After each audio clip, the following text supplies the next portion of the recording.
Good evening. Happy Monday evening. Let's see, what kind of martial art can we do? So let's say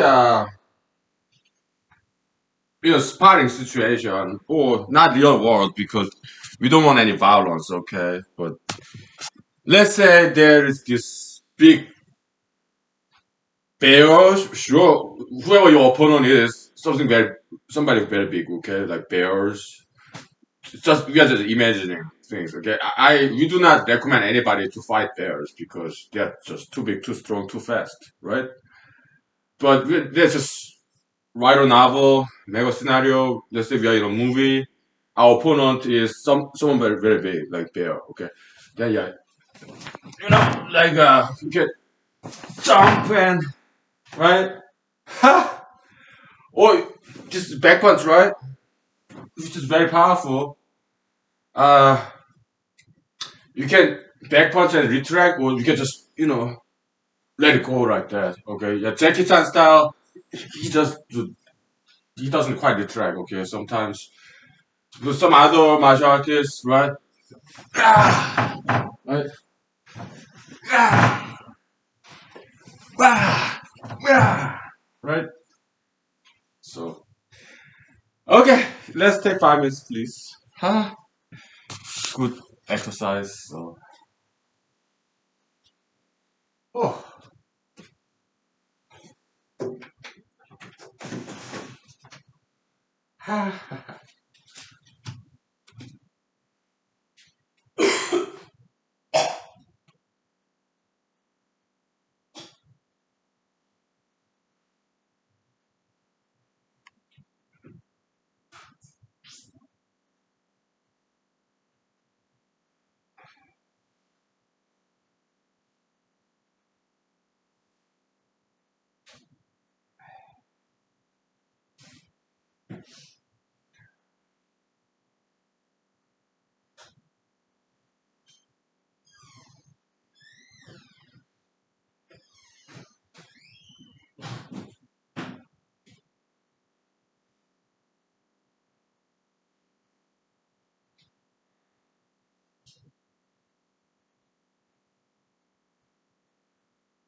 Okay.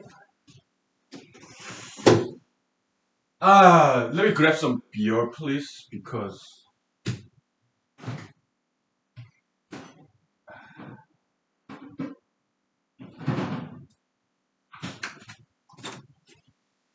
um.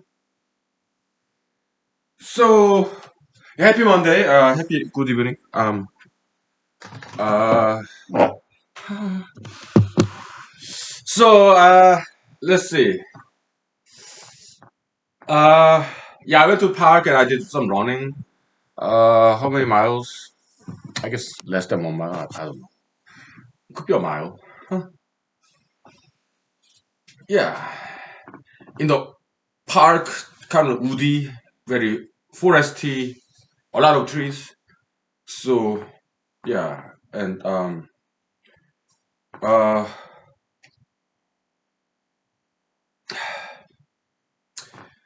yeah, nowadays I guess we're kind of taking a brain break, right?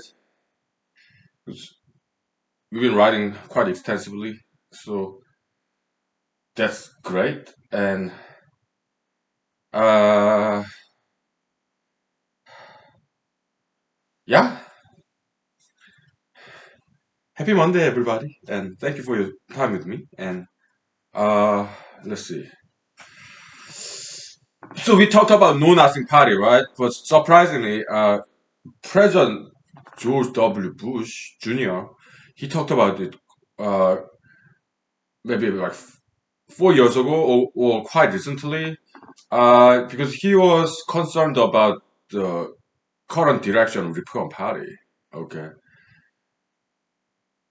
and he's not the only one who's concerned about it. I'm one of them. Okay. Uh,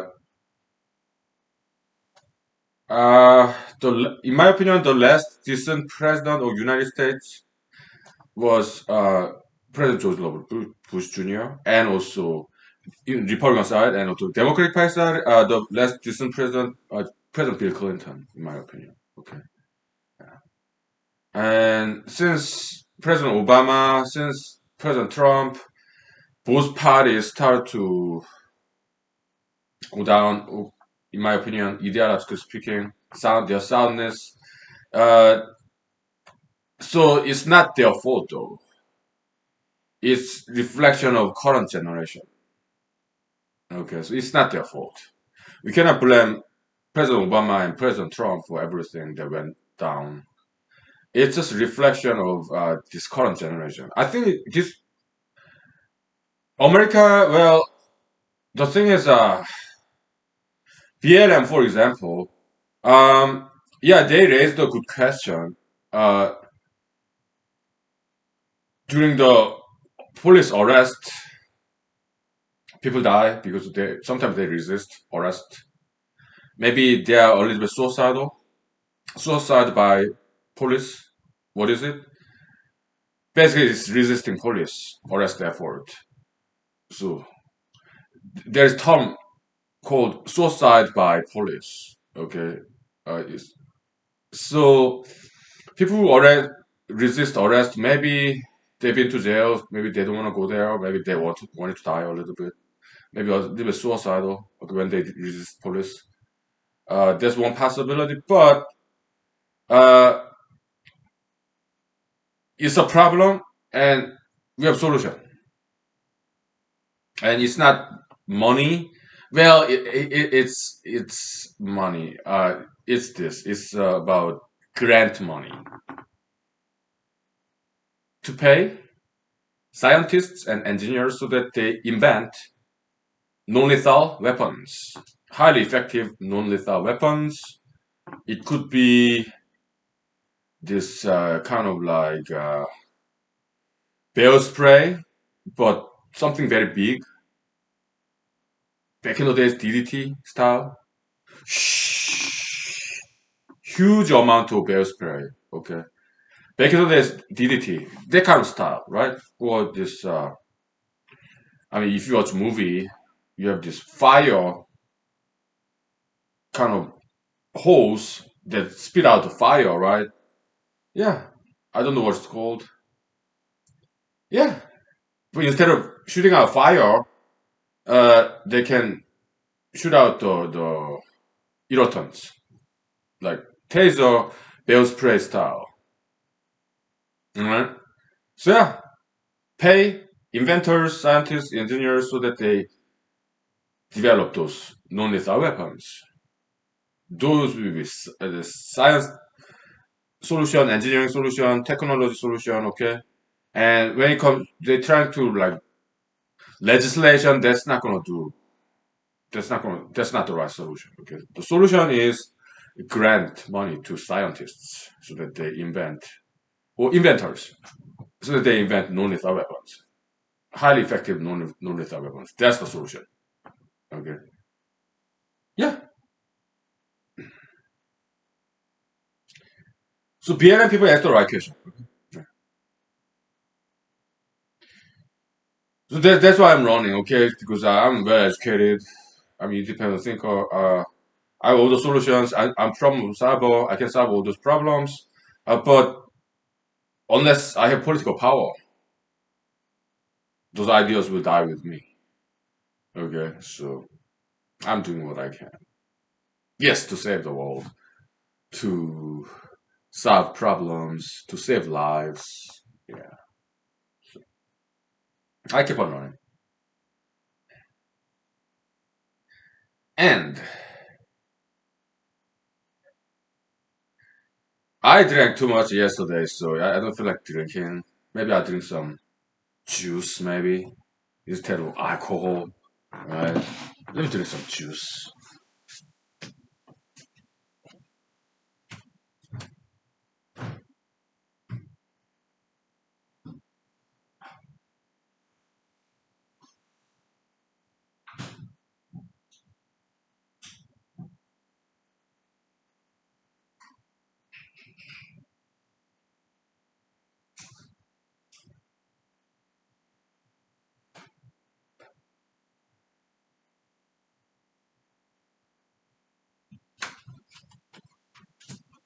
So, so yesterday, today actually, in my spare time, I went to Facebook and looked up Mrs. Commissioner and another candidate that I'm running against, and I said hello. What did I say in the Facebook post? Yeah, hey, hello, my name is Honky Lee, and I'm running for United States Senate, and congratulations for your to Mrs. Commissioner. Okay, congratulations for your having become uh, nationally recognized uh, candidate, and also congratulations to your kind of overnight sensation because yeah, it was impressive. So Mrs. Commissioner, she became overnight sensation, very quickly. Okay, she became celebrated like overnight. Uh, yeah,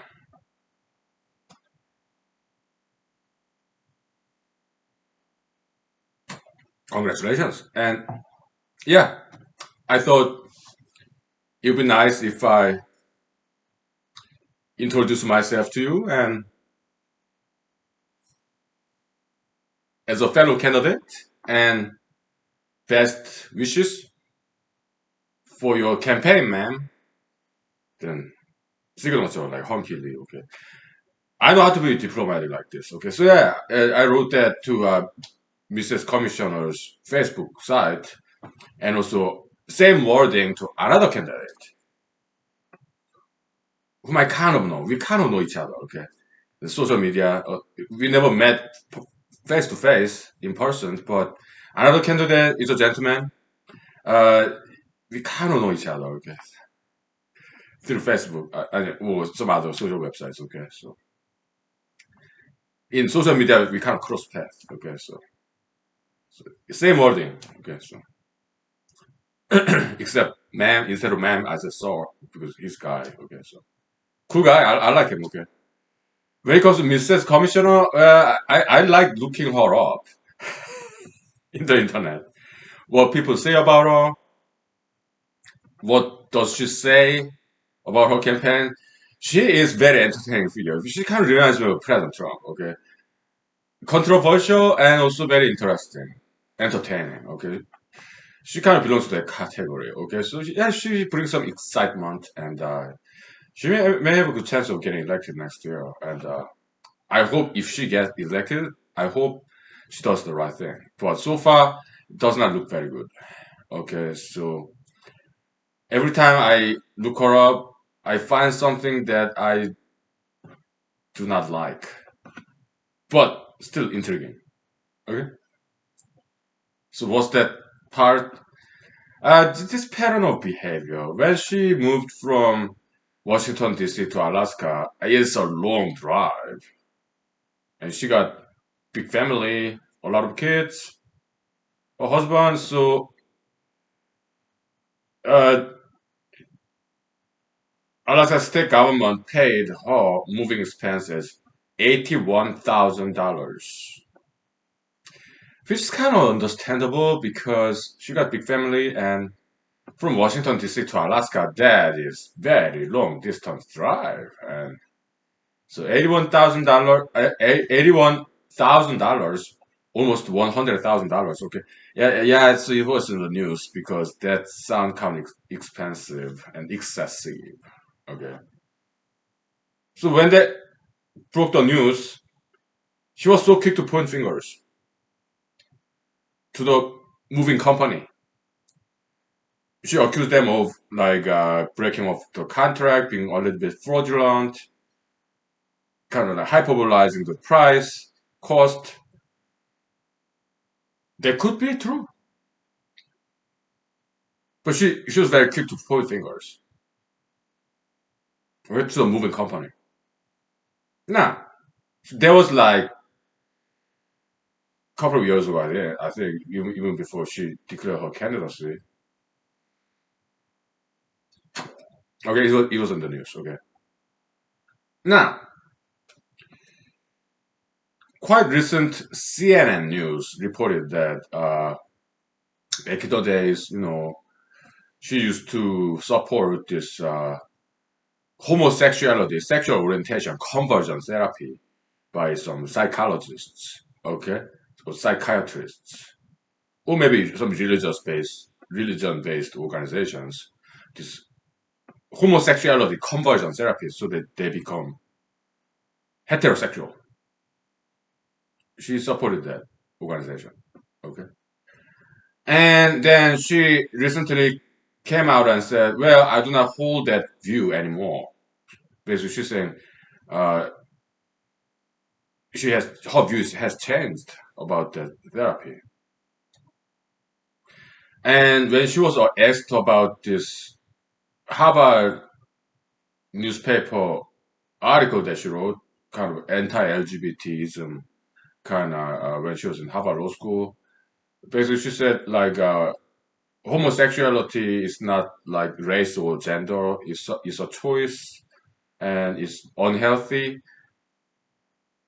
And she said that back in 2001 when she was in Harvard Law School, and when news reporters asked her about that, she said, uh, well, that's something I wrote like 20 years ago, and I was assigned by editor of the newspaper to write such an article. Again, pointing fingers.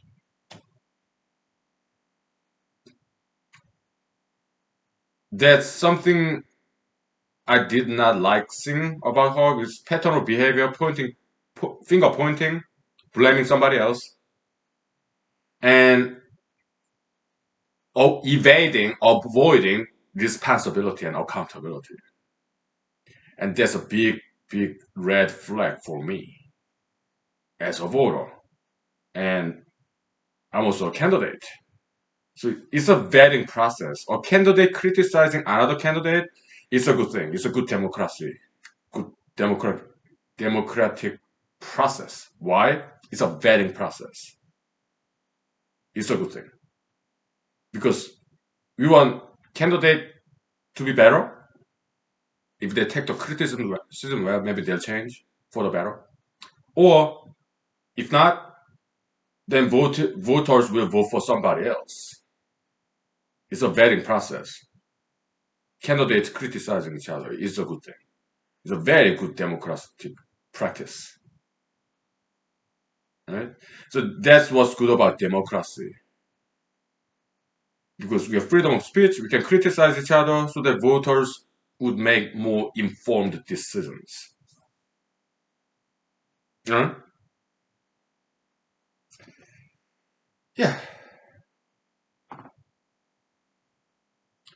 So she reminds me of Mr. President Trump too much because Mr. President Trump, when COVID-19 happened, he was so quick to blame China for it. It's China's fault, okay? And during the inauguration speech back in 2017, January, 4 years ago, he blamed the problems in America to illegal immigrants and Democrats, pointing fingers. Mhm. And President Trump basically is too much, there's too much antagonism, too much hatred. His mantra is like, thou shalt hate China, thou shalt hate Mexico, thou shalt hate mainstream media, thou shalt hate Democrats. That's his attitude, and I think it has very negative impact on the Republican Party. Uh, because Republicans have been heavily influenced by Mr. Trump's uh, campaign of hatred. All right,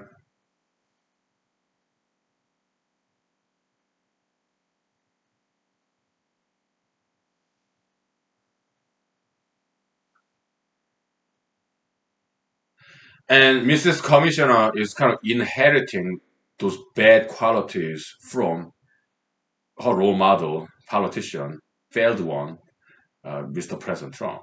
She's modeling her campaign after his failed campaign. Okay, I'm like, good luck with that. So will her campaign fail just like President Trump's re-election campaign? I don't know,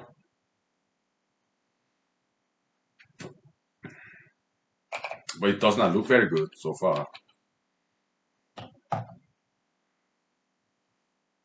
I really like talking about her. Okay, so because she's making some, in my opinion, she's making some misjudgment, misdecision.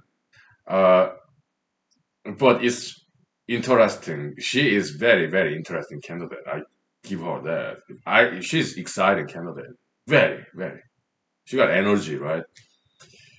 Yeah, she's just a human being, right? Everybody's good and bad, right? But she's charming. She's charming, and sometimes, well, she kind of looks scary though.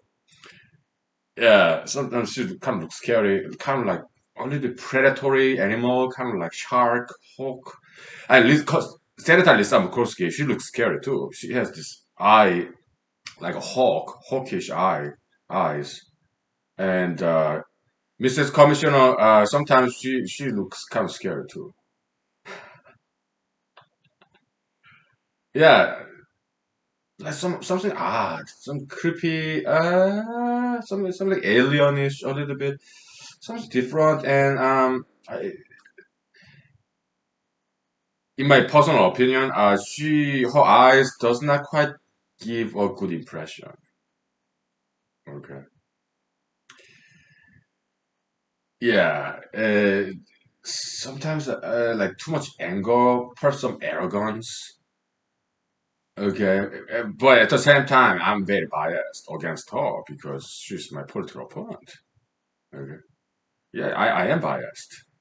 I'm not being neutral here. I'm not a neutral observer. No. Well, I'm doing my best to be fair, though. Okay. Okay. Let's take 5 minutes, please. Okay. But she's exciting candidate. I like her. I do. Okay. She's exciting. I like her. I like talking about her. I like looking her up in the internet, and she's very exciting. And yeah, but as a candidate, very interesting person, but I would not vote for her. Okay, I would not vote for that lady. Okay, because of the reasons that I just talked about. Okay, too much dishonesty. Okay, campaign. So okay, let's take 5 minutes, please. Okay.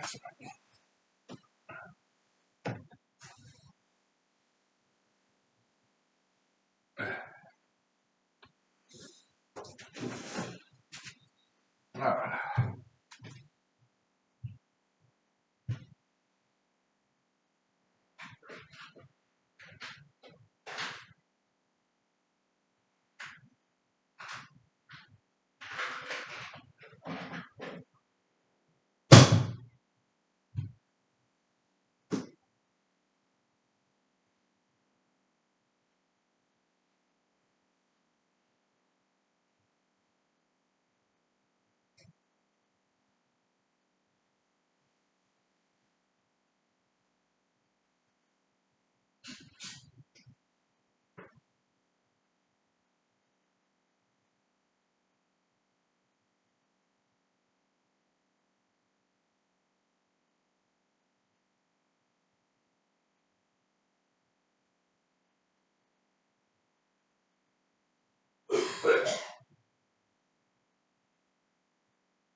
okay.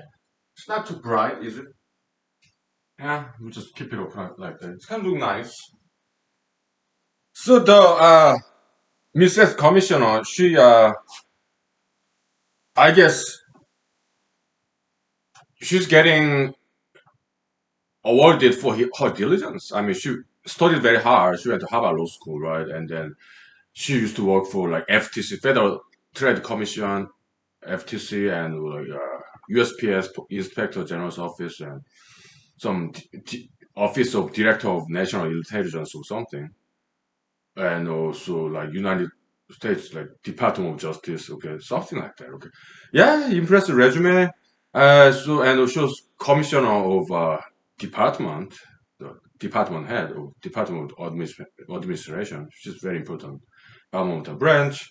So when she declared her candidacy, she became an overnight sensation. Okay, yeah, and she's also very beautiful lady, very attractive. She's married though. Okay, she's married with children, and impressive resume. She's in great shape. I guess she does diet, exercise, and stuff, and impressive. But when I actually read what she wrote, I can. Well, I'm biased, so I see weakness. She wrote that, "Oh, I am Alaskan independent candidate." I'm not sure if she got that idea from my article. If it was published in the same paper, same issue. Right next to next page. Okay, so my friends, journalistic friends, I think they have very good sense of humor. Okay, so kind of neck and neck. Okay, right next page. Okay, so yeah, it was funny. Good sense of humor, right? Yeah, they're smart people. Local journalists. They're my friends. Okay, so oh, she said she is strong Alaskan independent candidate. That's what she said in some recent article. Uh, okay, so that's like very Trumpian attitude, right? According to Mr. Trump, who's not a Christian in my opinion. Okay, hatred is a virtue, pride is a virtue, and division is a virtue, according to Mr. Trump. Okay, and rudeness is a virtue. Being arrogant, being proud, being divisive, and being rude, like disrespectful. He took those four vices as four virtues. That's why he failed. That kind of moral reversal. That's why he failed in year 2020. And her campaign, Mrs. Commissioner, is modeling after President Trump's failed campaign, year 2020 re-election campaign. He failed, in my opinion. And also another thing, lie is a virtue. Dishonesty is a virtue. Okay, that's President Trump's campaign platform. Five vices. He and his people took it as a virtue, like dishonesty, rudeness, divisiveness, hatred, pride. That's why he failed, because he took those vices as virtues. That was his campaign strategy. And Mrs. Commissioner seemed to adopt that failed set of campaign strategy. That's what I sense when I read her articles. Pride, arrogance. I mean, what kind of candidate would say, I am a strong Alaskan independent candidate? She's saying she's strong. And also, and well, okay, she could be. But a person saying, "Oh, I'm a strong person," to me that's very kind of childish, kind of self-aggrandizement, self-praisal, which is very much Trumpian. Okay, very narcissistic, arrogant kind of attitude. And okay, so I can kind of see where she's going with this. She's imitating President Trump, or maybe that's just how she is. Maybe they just have same kind of personality.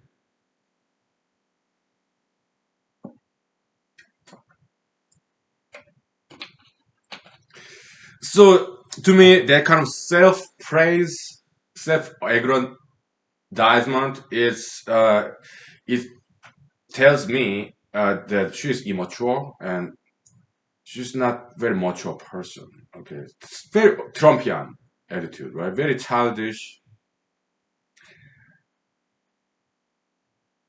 immature, and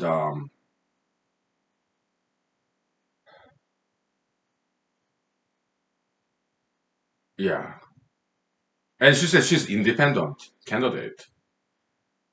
Okay, maybe she read my article in the newspaper because I am independent. I'm not party affiliated, but she's registered Republican and she's running as a Republican Party ticket. That's not independent at all. That's her entire campaign is dependent upon Republican Party platform, and she obeys Republican Party. Like pro-gun, anti-abortion. When it comes to LGBT, well, LGBT Republican today's Republican Party is no longer anti-LGBT. They are starting to open up to LGBT. There are some LGBT Republicans. There were even LGBTs for Trump, LGBT Republicans. Right? Yeah. So nowadays, Republican Party is no longer anti-LGBT. They maybe some of them still are, but they're starting to open up. Okay, which is not a bad thing. Okay, yeah. I personally I object to LGBT ideology. That's all. Okay, but uh, yeah. So she's no longer anti-LGBT. She had some interviews with a newspaper organization, and she said she changed her view. She still believes in one man, one woman marriage, but she said, yeah, U.S. Supreme Court said gay marriage is the law of the land. That's what she said, and to me, that's very ignorant. She went to Harvard Law School, but I feel she doesn't quite understand law very well. Okay, so United States Constitution does not give United States Supreme Court that kind of power. Okay, what Constitution said, this Constitution is the law of the land. Okay, U.S. Constitution never says U.S. Supreme Court decisions are the law of the land. It never said that. Constitution did not give that kind of unlimited power to U.S. Supreme Court. No, it did not. Constitution is about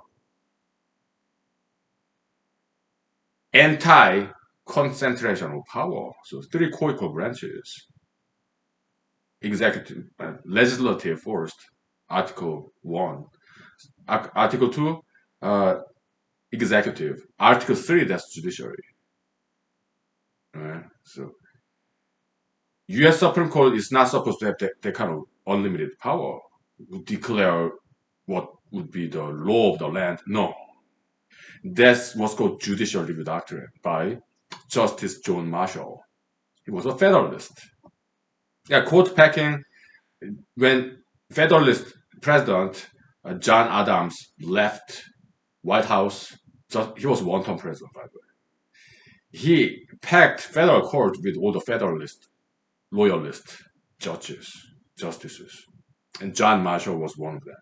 So the judicial review doctrine that give unchecked power to U.S. Supreme Court, it was born out of political struggle between Federalist Party of John Adams and Thomas Jefferson's Democratic Republican Party. Yeah. Back in the day, it used to be called Republican Party. Okay. That was the whole reason. Justice John Marshall wanted to have this big power in U.S. Supreme Court because they are full of Federalists. They wanted to go against the Republican Party, Thomas Jefferson's party. That's how judicial review doctrine started. They give this U.S. Supreme Court the law of land kind of highest power. Okay, and that's very judicial review doctrine is unconstitutional, usurpation of concentration of power. Okay, so there's some justices who are opposed to judicial review doctrine, like Justice Scalia, Justice Thomas. Okay, to name a few. Okay. Well, obviously, she doesn't quite understand the history.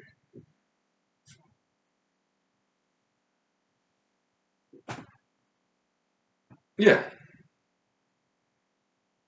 but it's fun to, very entertaining to criticize her campaign because it's just obviously wrong.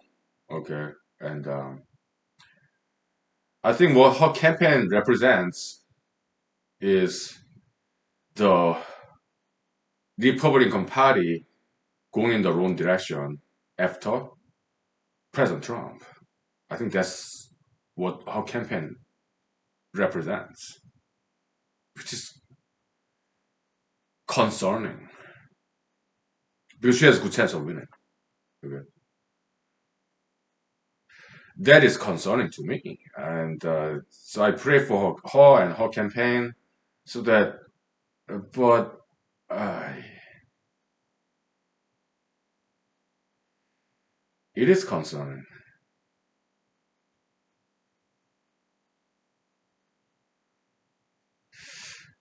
Yeah, I mean, I don't think she will do too much damage to Alaska, or I don't think she's that bad, or to the country.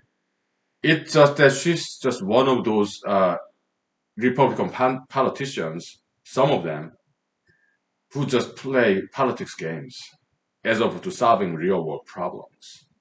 Okay. So I don't think she'll make that bigger change because she's just one of them. Okay. And Democratic Party, they're no better, in my opinion. I'm not saying all politicians are bad. Actually, I think they are good politicians, even today, in both parties. Okay. Yeah. So that's that. We'll take 5 minutes, please. I'm still digesting, okay? I kind of overate, you know. Whew.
So it's kind of interesting to observe how much grip Mr. Trump still has over Republican Party people.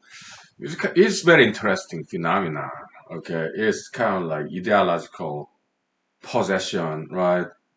Uh, it also is. It can be explained with inertia, right? Yeah, yeah, we understand this, but so President George W. Bush was one of the critics of Mr. President Trump, and the commentary he made against Mr. Trump was very insightful. Okay, so I was kind of, it was pleasant surprise that Mr. President George W. Bush mentioned that no, no nothing party, because he majored in history, right, when he was in college in Yale, I think. Uh, but I that was not why I started studying about no nothing party. I just ran into it when I was studying presidents, early presidents biographies. I just ran to it. Okay. So, yeah.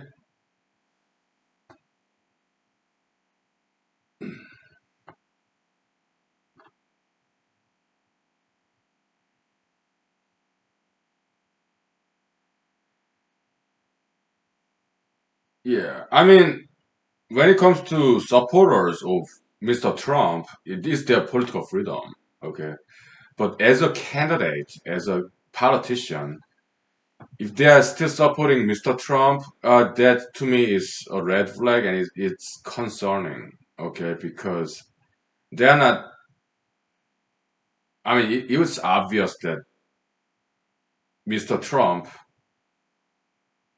was wrong, that he claimed that this election was a fraud, that his insistence that he won the election in 2020, uh, for Republican voters, they can advocate, they have freedom, right? They can advocate for whoever candidate, whoever person. But as a political leaders or leaders wannabes, candidates, if they side with Mr. Trump, to me that's sign of dishonesty because most likely they probably know that he lost fair and square. It's either they are unwise, maybe they don't know, maybe they still think President Trump won. That's dumb. That's unwise. That's ignorance. That's like almost like some kind of mental disease, delusion. Right? It's either that or maybe they know that he lost, but they are lying about it. That's dishonesty. So whatever the case is, I don't think they have qualifications to be a leader, to occupy a political office. And I'm not the only one who think that way. Okay. Yeah. So, uh, but I'm not too concerned though, because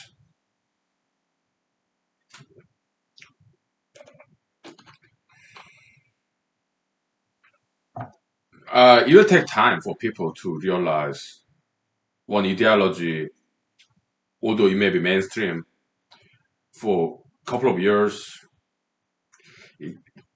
unsound ideologies eventually go away. It may take some time though. Sometimes a couple of years, sometimes decades even. Sometimes centuries, sometimes even millennia. Okay, but eventually they go away. Okay, yeah, because they're not sustainable kind of ideologies, right? No,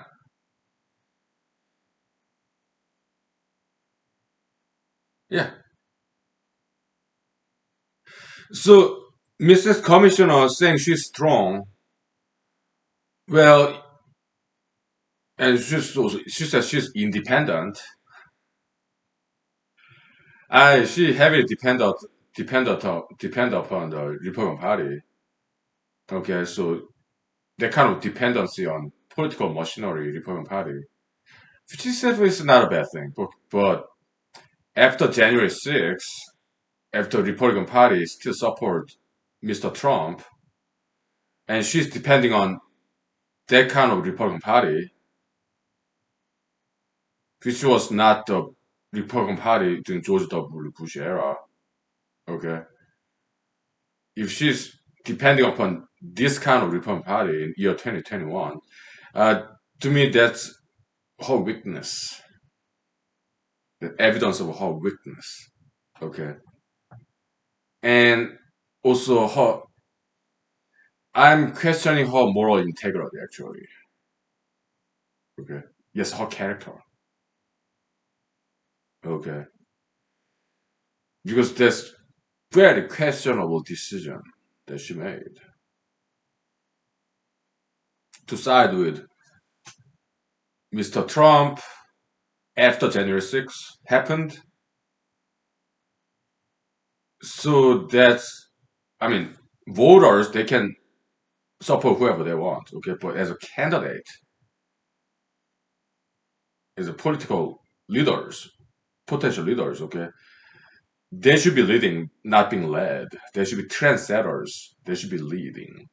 But she's being led by the mainstream Republican Party culture, which I think turned to the dark side. Okay. When they still decided to side with President Trump after January 6th. I think that was a turning point for the Republican Party. I think they turned to the dark side by siding with Mr. Trump. Okay. When he lost, they refused to take it. Okay. That's January 6th, right? In democracy, people are supposed to be tolerant. Okay. That's why we have two-party system, right? American democracy. When a candidate that they do not personally like, when they become elected, in democracy, they're supposed to accept it and move on. A peaceful transition of power. Okay. And President Trump, he barely did so. He didn't even attend the inauguration ceremony of Mr. Joe Biden. Uh, which have happened before in American history. Yeah, from what I've read. Yeah,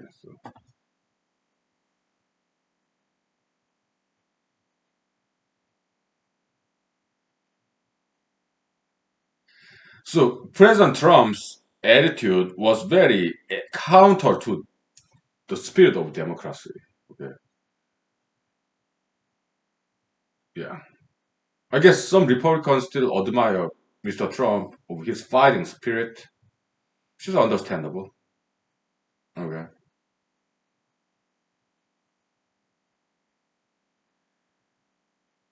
And it was not just presidential election.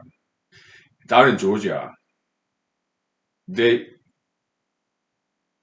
in year 2020, they elected two senators and they're both Democrats. Why? Because Americans were disappointed at the Republican Party in general. Okay.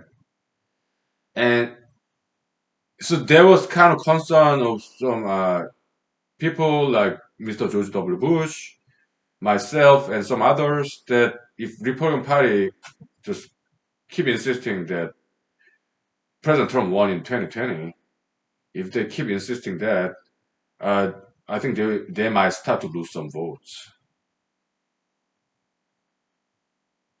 Okay.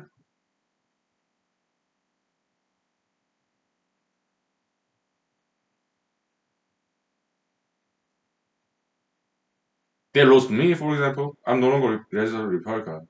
I'm now unaffiliated, independent. Okay. But we cannot put, I don't think it's fair to put all the blames to Mr. Trump, though, because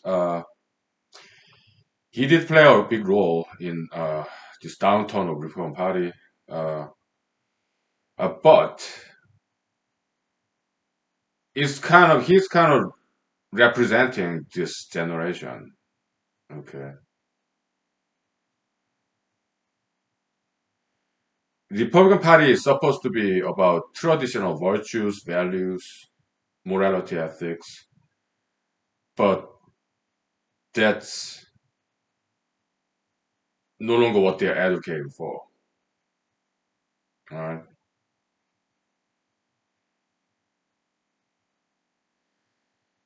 They have changed. Republican Party, okay, and so did Democratic Party too. Okay, I don't think Democratic Party is any better than Republican Party. Okay, but what was the downturn? We are not blaming LGBT people. Okay, no, we are not blaming LGBT people. We don't blame anyone. We don't blame Mr. Trump. We don't blame anyone. We do not blame Mrs. Commissioner. We don't blame anyone. Okay, we're just making some commentary here. Okay, so downturn for Democratic Party, in my opinion, is the one of the reasons is they adopted pro-LGBT stance. Okay, they used to not do that, but they started doing that in during the President Barack Obama. Okay, Mr. Bill Clinton, when he was president, he signed DOMA, Defense of Marriage Act, which is anti-LGBT. Okay, but during the President Barack Obama, yeah, his campaign and his presidency, there was the downturn of Democratic Party, in my opinion. They embraced pro-LGBT ideology. Okay, so I think that's when Democratic Party start to go down morally and ethically.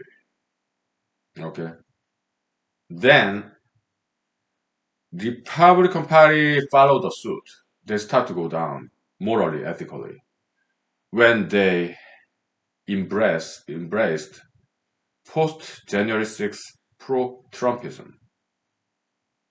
Okay, so in my opinion, Democratic Party, Republican Party, I think they're both going down together, morally and ethically, metaphysically speaking, because they adopted wrong ideologies. Uh, it's like to me, it's like ideological pandemic. Is this bad ideology infecting those big institutions like dinosaur, Leviathan institutions like Republican Party and Democratic Party? Okay, it's like dinosaur. Okay, Leviathan, Republican Party, Democratic Party. Okay, big dinosaur like organization. Okay, so are they subject to some diseases? Yes.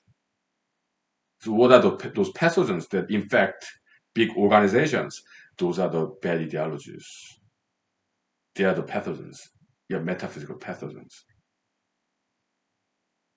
Okay. Interesting, right? Welcome to humanology. Okay. Yeah, that's that. That's biological analogy right there. Right? Okay, we'll take 5 minutes. Okay. Yeah. Very good.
So dinosaur is a big reptilian animal, right? So uh, and those metaphysical pathogens, bad ideologies, they're kind of like parasitic to those big organizations like political parties, right? Uh, those pathogens have already existed, but the causation analysis, okay, LGBTism infecting Democratic Party and post-Gen 6 pro-Trumpism infecting Republican Party. The it's part of the causation, okay, part of causation. So we're making biological analogy here, okay? When an animal gets sick, yeah, there's some diseases, pathogens that infect. It could be virus, bacteria, or some amoeba, single cell, or some parasites, whatever. Okay, pathogens could be fungus. Okay, and when animal gets sick by those pathogens, it means the animal was not that healthy in the first place.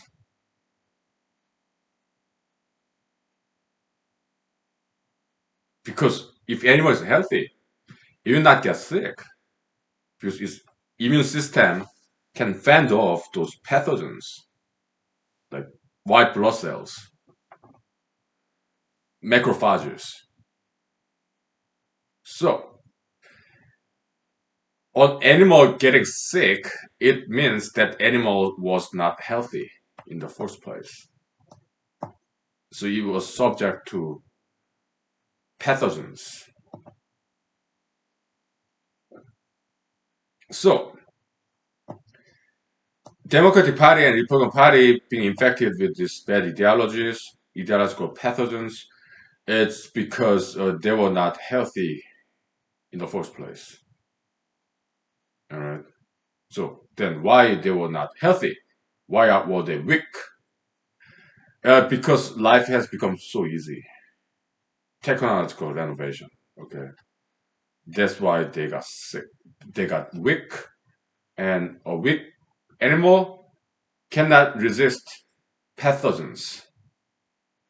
It's too sick. I'm too weak. To weakness leads to sickness. That's the order of things. The prognosis of an ideological ailment. Okay, it's same principle. Okay, I think I can start drinking a little bit. Okay, so yeah, I detoxed enough.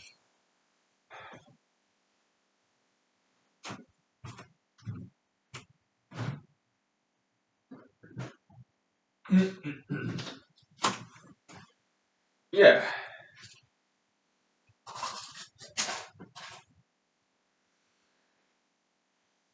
the power of humanology, humanological analysis, ideologics, right? Something very powerful. Mhm. We are very blessed with this brand new knowledge, right? Humanology. Yeah.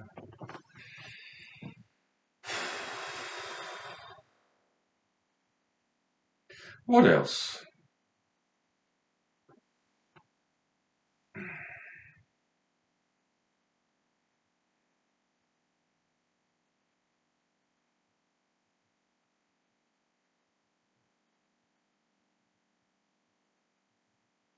Yeah.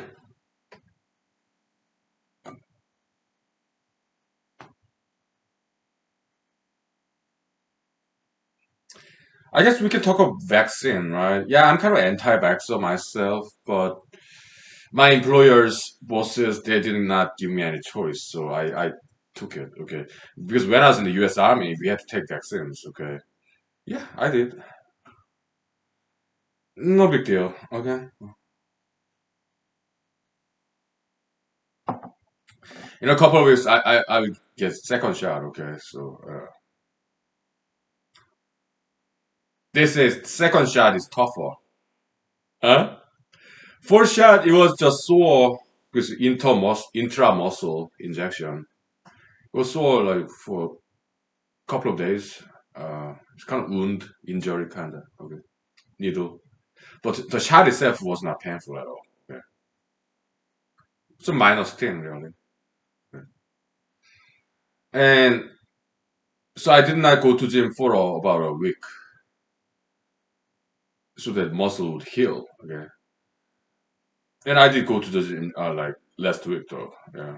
It was fully recovered. This second shot is tougher, like some more symptoms. I think I'll be fine though. Okay.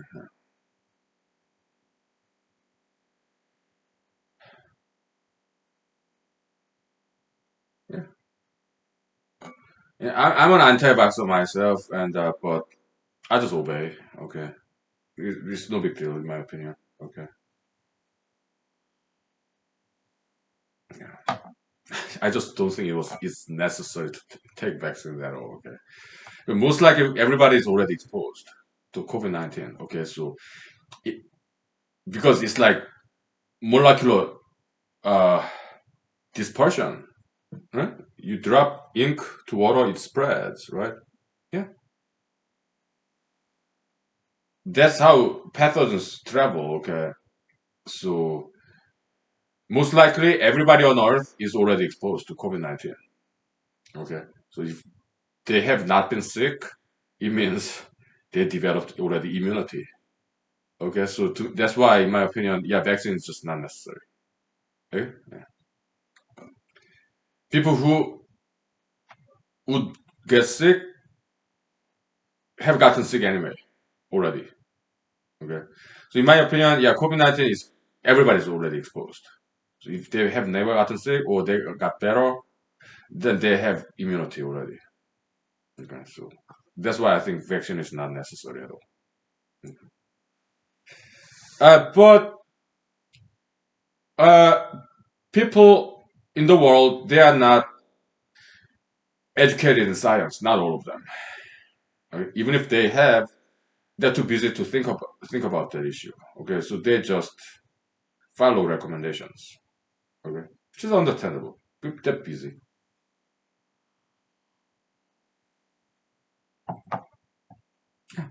We understand. We don't judge people, okay?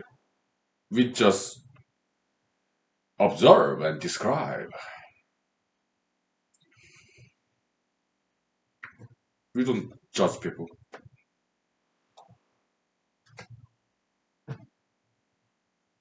So, what do you think about this conversion therapy?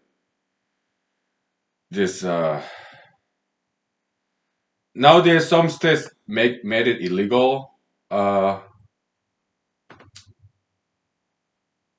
what do you think? Some psychology, psychiatry, or some religious organizations, trying to convert LGBT community members into heterosexuality, conversion therapy. Okay. Mrs. Commissioner was for it back then, but now that she's running, she switched the side. She said, yeah, she does not anymore hold that anti-therapy, conversion therapy position anymore. Yeah. She kind of reminds me of the Madam Secretary Hillary Clinton. Okay, is because some common criticism against Madam Secretary Hillary Clinton is that flip flopping, right? And Senator Barack Obama too. He used to be anti-LGBT, President Barack Obama. But after pro-LGBT ideology started to gain momentum and popularity mainstream, Madam Secretary Clinton and President Bill Clinton and President Barack Obama, they side. It's like a common criticism of Madam Secretary Hillary Clinton. Yeah, she would say anything to get elected. Okay, so Mrs. Commissioner can't remind me of that. Huh?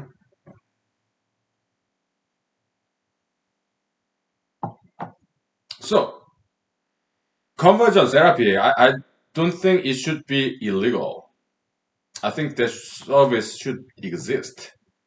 And if people want that service, they should be free to purchase that service. That's what I think. I'm all about individual freedom and smaller government. Okay. In that sense, I'm kind of libertarian, Republican. I agree with that. I think conversion therapy, the service, psychiatry, psychology, or some religious organization, I do not think they should be illegal, banned by law. I don't think that's a good idea. I think people should be free to provide and purchase those services. That's what I think. Well, yeah.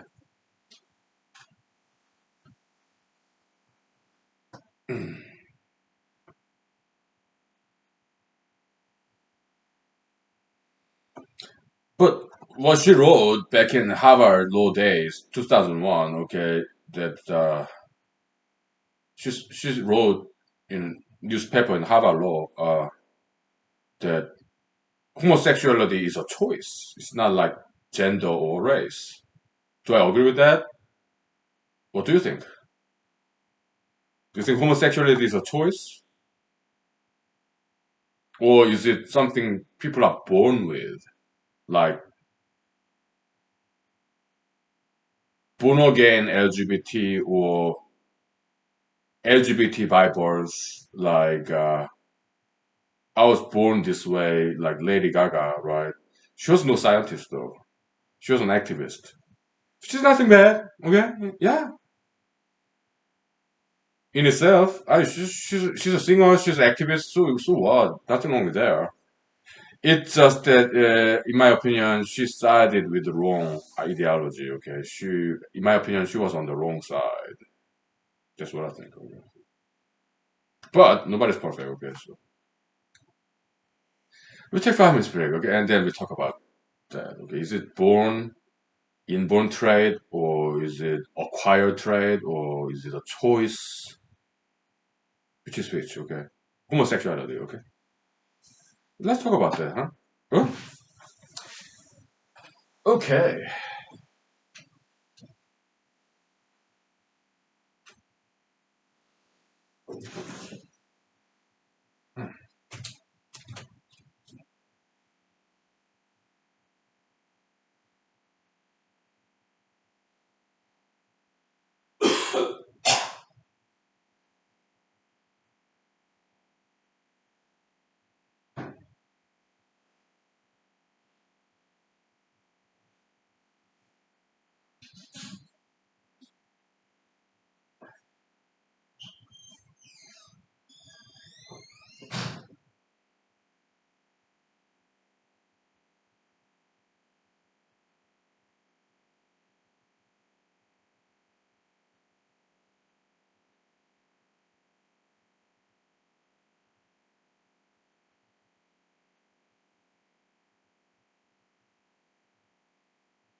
Ah.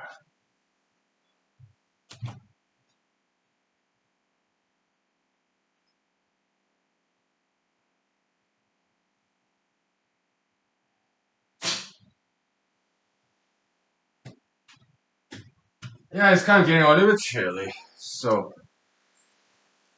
uh, so do you have any answers to the question? Is homosexuality inborn trait or is it acquired trait? Is it nature versus nurture?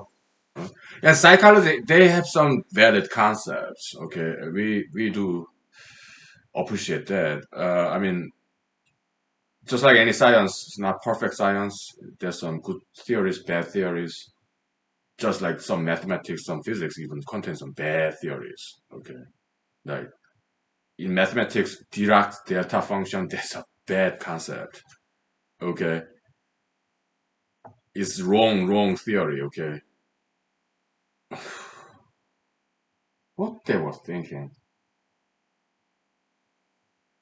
Any mathematical equation that contains Dirac's delta function is a wrong equation. Okay.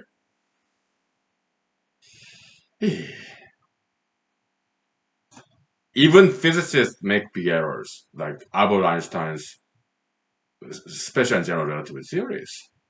Okay, so yeah, psychologists, they are people. Okay, people are people. They make errors. Okay, so let's understand. Okay.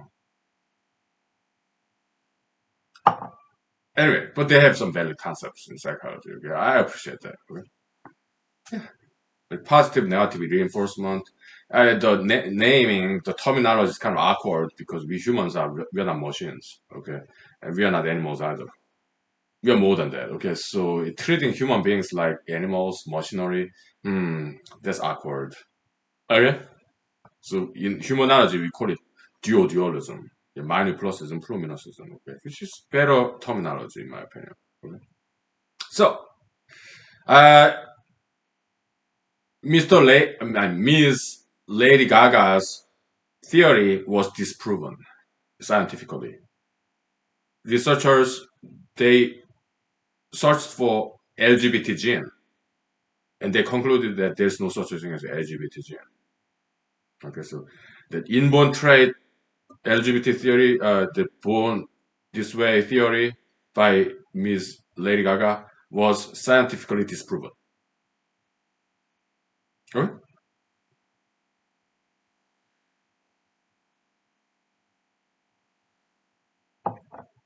Then, is it a matter of choice, like Mrs. Commissioner wrote 20 years ago in Harvard Law, some newspaper? Maybe some cases, maybe some people want to try something new, some experiment, human experiment with their own lives. Maybe some of them chose to live their current lifestyle, LGBT lifestyle, for some.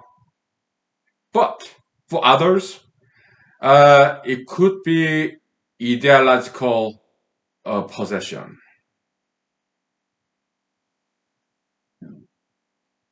Like, I'm not judging people here. I'm judging ideologies. Okay. In humanology, ideologies, we make this analogy with diseases. Okay. Infection of pathogens. Okay. So, if I catch a cold, did I choose to catch a cold? Or so was it a choice that I catch a cold? I don't think so. Nobody want to catch a cold. But I was infected because my immune system weakened. Maybe I overworked. Maybe I didn't control my body temperature very well. Or maybe I didn't do diet exercise. Huh? But today I ran, okay, after work. So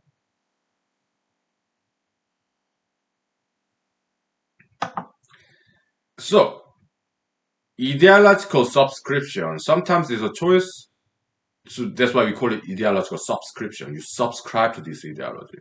But other times is ideological possession. It's like this is the infection. ideological infection. Okay, when okay, tattoo piercing is a choice or is it pure pressure? Maybe some people choose to have tattoos and piercings. Maybe some others, perhaps they just want to belong. Perhaps they don't want to be singled out. So maybe they just give in to peer pressure.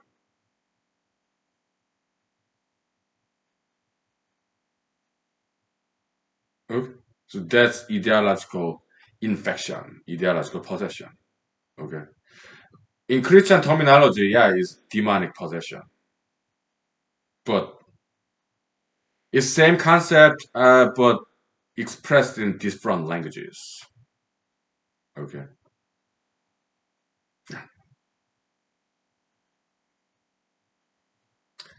There are some good ideologies out there too. Okay. Mr. Jesus Christ said, you can tell the tree by its fruits, right? If you ask me, well, yes and no. Okay. I think Christianity has some goods and bads in it, but mostly I think it's sound ideology. Now, what are some bad fruits of Christianity? In my opinion, even good ideologies, it can bear good fruits and bad fruits. So some bad fruits of Christianity, yeah, religious wars between Catholics and Protestants. They killed each other back in the days in Europe and also in America. Religious intolerance, religious persecutions, okay, religious wars, or the violence committed in the name of God, in the name of Jesus. Okay, so that's a bad fruit of Christianity. Okay. And unlike Christianity or Islam, which has some violent history, and in some parts of the world, this Abrahamic religion, uh, including Judaism, Christianity, Islam, it has some violent past. Okay. Unlike that, Buddhism and Confucianism of Asia, they didn't quite lead to violence, or Taoism, Confucianism, or Buddhism. They didn't quite result in violence, at least not as often as in the West. Okay, Asians they used to be violent too, but those are more like imperialism, turf war, Asian wars. It was not really based on ideologies. It's more about tribalism, more about expanding their territory. Those are Asian wars. Were not mostly not they were not ideological wars. So Asian wars, it was not because of religious differences between Buddhism, Confucianism, or Taoism. Asian wars, it has nothing to do with religions, mostly. Okay. It was about territorial expansionism. That's Asian wars. History. Okay. Yeah.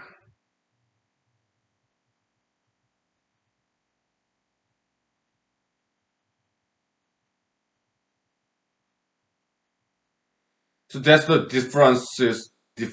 main difference between Asian war history and European Western war history. In the West, including Middle East, okay, a lot of religious wars, ideological wars, right? But in Asia, they had a lot of wars back then, but it was mostly territorial wars, territorial expansionism. Those wars have nothing to do with ideologies or Christianity. I mean, like religions. Okay. I mean, but later on, when Asians were exposed to Western ideologies like communism, capitalism, yeah, they got involved into ideological wars, but that's more Western influence. Communism, capitalism, they both came from the West. So North Korea, South Korea, Korean War. and North Vietnam and South Vietnam, Vietnam War, Korean War 1950s, Vietnam War like 1960s, 1970s. Okay, those are more. They were not exactly Asiatic wars. They are more Western wars. North Korea supported by China, Soviet Union. The communism came from the West. Yeah, Karl Marx. Right? Capitalism came from the West too. Right? And so yeah, South Korea backed by America, North Vietnam, South Vietnam, okay, backed by communism, capitalism, okay. Those two ideologies, they're Western products. They're not Asian ideologies at all. Yeah. Yeah. Yeah, some commentary about Asian wars, right? Comparison between East and West.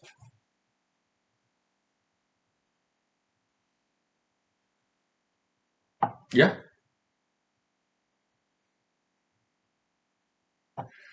American Civil War was very much ideological war.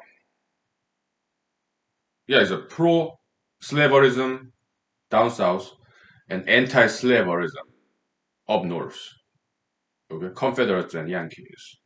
Okay, the Union, yeah, Yankees meaning Union soldiers. So there was a ideological wars. Okay, yeah,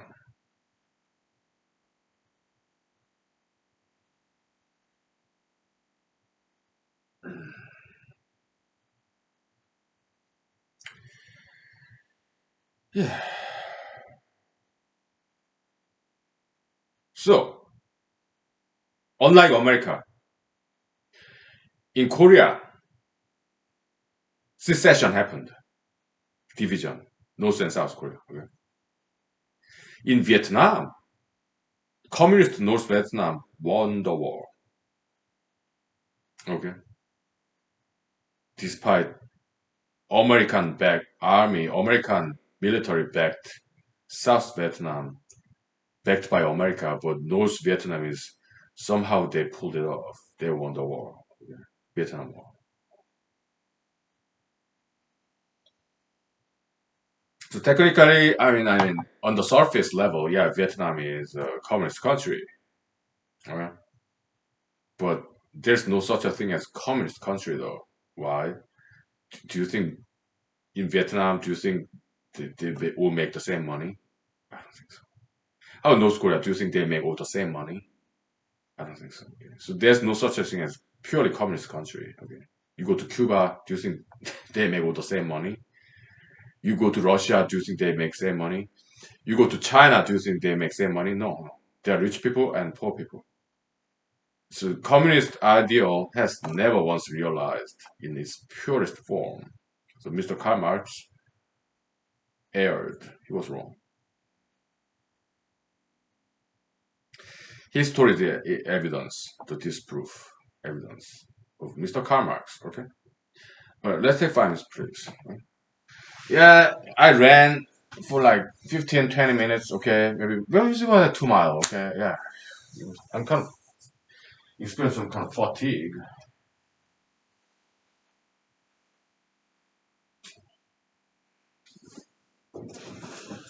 Comfortably low energy. So.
So, uh, we talked about history.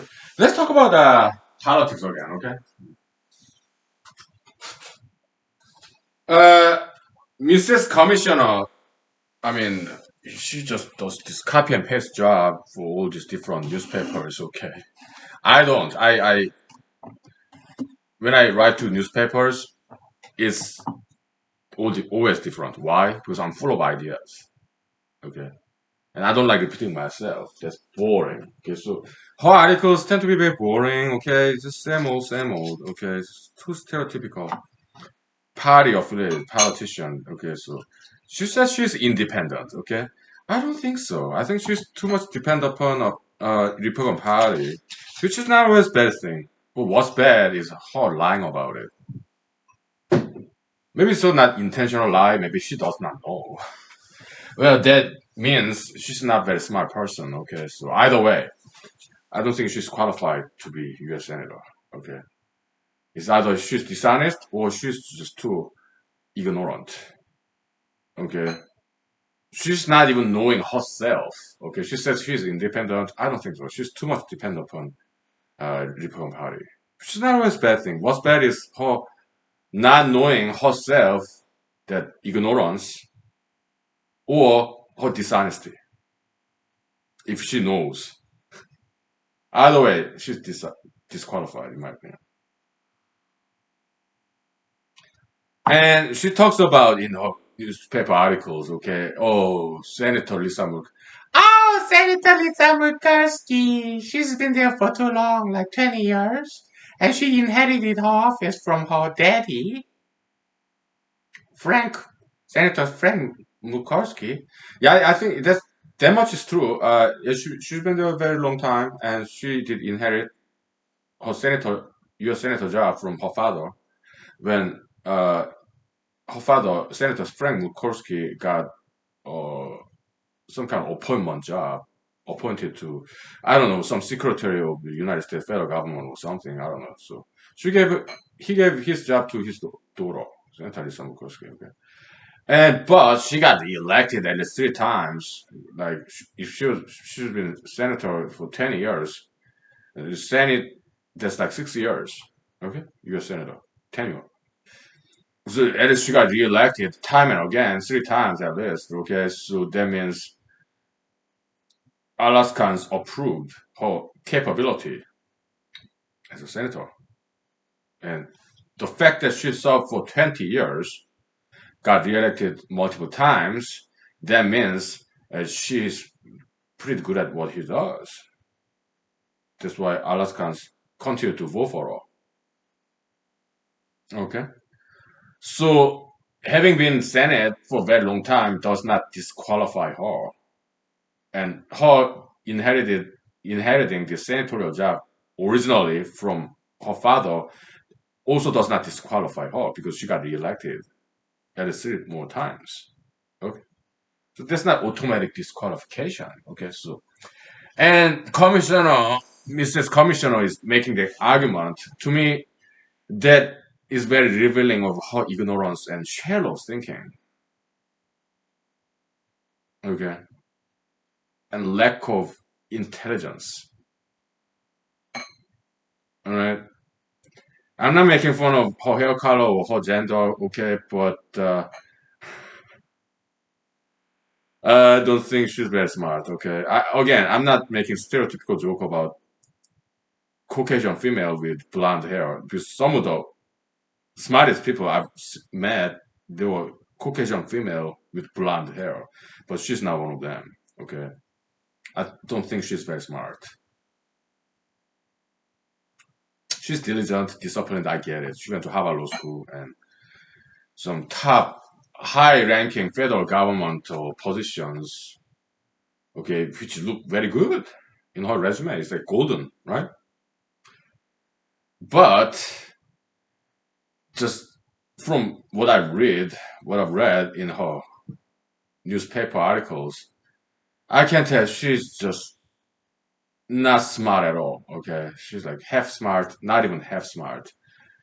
I think she's very ignorant. Okay, yeah. Lacking intelligence, uh, or lacking sound judgment, and I don't think she has good character either. Okay, I think she is inheriting, adopting these five vices of President Trump: dishonesty, pride, like arrogance, hatred, division, disrespect, like rudeness. Okay, yeah, but I'm biased because I'm running against her. Okay. But when it comes to independence, yeah, Senator Lisa Murkowski is very much independent kind of person. She is Republican in name only, Rhino. Okay, she is not a Republican. No, she's independent. She does her own thing. Okay, I appreciate that. Although I disagree with her pro LGBT, she's just going on the mainstream. Okay, what's popular? Okay, without thinking twice. Okay, I disagree with on the her pro LGBT. Okay, and when it comes to Pebble Mine, she's anti Pebble Mine. Again, going on the mainstream. Okay, and I disagree with her on that.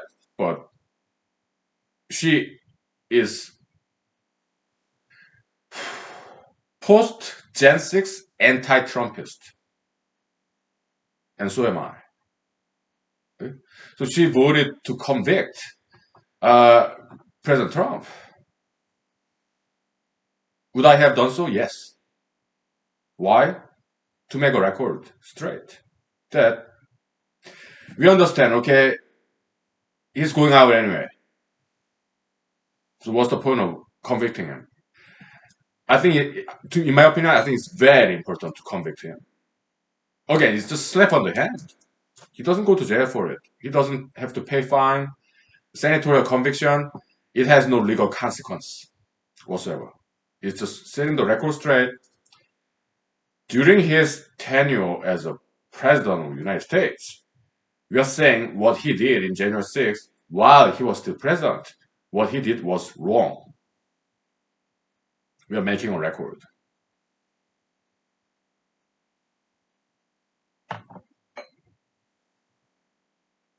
So I agree with Senator Lisa Murkowski, and I respect her moral courage, ethical compass. Okay, and I do not see that in Mrs. Commissioner at all. She 100% agree with Republican Party platform. Okay, to me that's too much like Manchurian candidate, kind of brainwashed, computer programmed. Okay, party programmed. All right, it's too much Manchurian candidate to me. Okay, party programmed, party puppet, parakeet. Uh, so that would be my criticism. Okay. But Senator Lisa Murkowski, she did her own thing. That's why she is unpopular among Republicans because she does not obey. She is too independent. Unlike Mrs. Commissioner, who says she is independent. She does not know what she's talking about, okay? And she doesn't even know what she is, who she is. Maybe she does, maybe she's lying about it. Maybe she's lying about herself. She says she's anti-DC insider, but she herself was a DC insider. That's why Governor Don Levy hired her. Because there's nothing wrong with being a DC insider. That's a good thing, in my opinion. Insider knowledge, it can be a great asset to Alaska. Okay, that's I think why Governor Don Levy hired her because she's DC insider. She has an insider knowledge of Washington DC, which is a great asset. Okay, so Governor Don Levy hired her. Okay, and after 2 years she quit. Okay, I guess she was bored, maybe being the commissioner of Department of Administration was not exciting enough. Maybe she was not getting enough limelight, highlight, media attention. Well, I'm kind of like that too. Okay, but yeah, politicians we all like that. Okay, so we pursue attention. We love attentions. Okay. But there's nothing wrong with that. We need people like that. Entertainers or politicians. We need that. Okay. There's nothing wrong with being an attention seeker, to be ambitious, to be bigger and better. Some people are like that, and there's nothing wrong with it. Society needs people like that, attention seekers, and I'm one of them. Okay, and I'm outspoken about it. But she hides that. She's being dishonest about it. To hide her tracks, to hide her true identity, DC insider, and yeah, ambitious person, attention seeker. She thinks it's wrong thing to do. She thinks it's something guilty, sinful. So what does she do? She hides it. She lies about it. And she advertises herself as an anti-DC insider, which is very blatant lie. So that's my objection. I have no objection her being a DC insider, being ambitious, wanting to be a politician, political ambition. That's not a bad thing. But what I object to that, to her and her campaign, the direction of her campaign is being dishonest about it. That's my criticism of her campaign. Okay. To me, it's also a sign of weakness. She cannot handle the truth. She's too weak. Maybe she's too busy. She's not a deep thinker. She strikes me as very shallow thinker, superficial level. Okay. So that would be my criticism. Okay.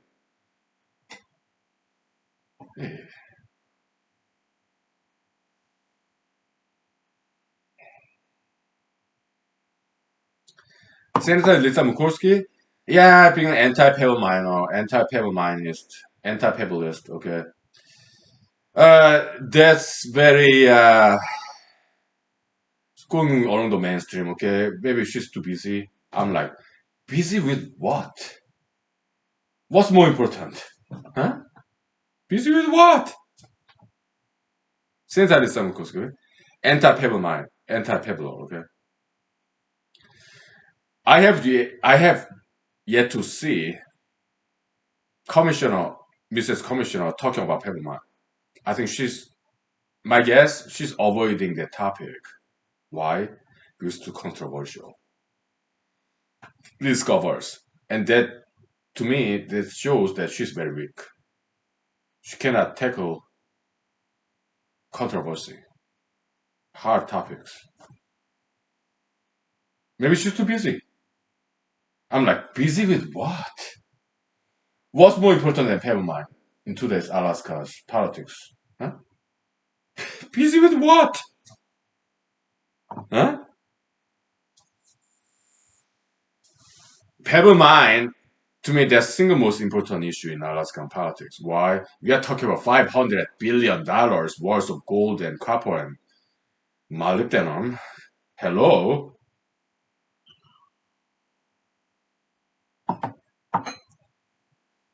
Duh.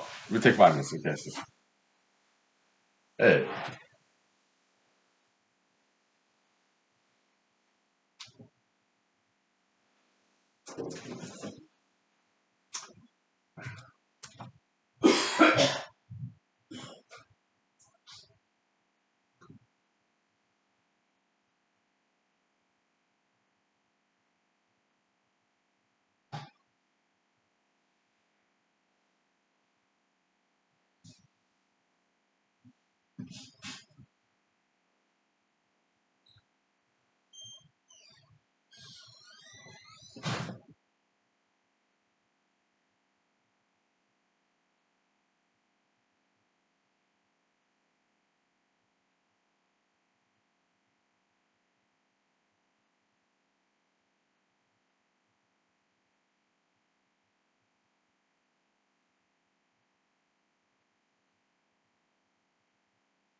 Nothing is more important than Pebble in my opinion. Okay, yeah, NWA we need it. NWA development and yeah, Senator Lisa Murkowski and Senator Dan Sullivan both they are both pro NWA oil and gas. Okay, but they are both anti Pebble mine. Okay, because up in NWA, Arctic what Arctic National Wildlife Refuge NWA. Okay, there's no salmon there. Okay, there's some caribous, reindeers, polar bears. Yeah, but there is no salmon there, so it's not very controversial. Okay, but Pebble Mine is right next to Bristol Bay, the potentially the largest, according to some people, potentially the largest salmon run place, and there's a big fishing industry there. They bring in multi-million dollars every year for Alaska, so they don't want to lose that. We get it, okay?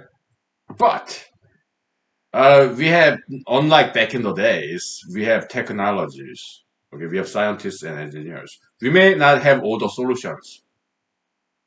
Okay, how to safely, environmentally soundly develop pebble mine.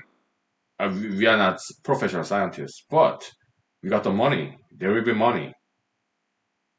All the investors, not just from Alaska, not just from America, international investors. Britain, Canada, Japan, Australia. They were the big four investors of Pebble.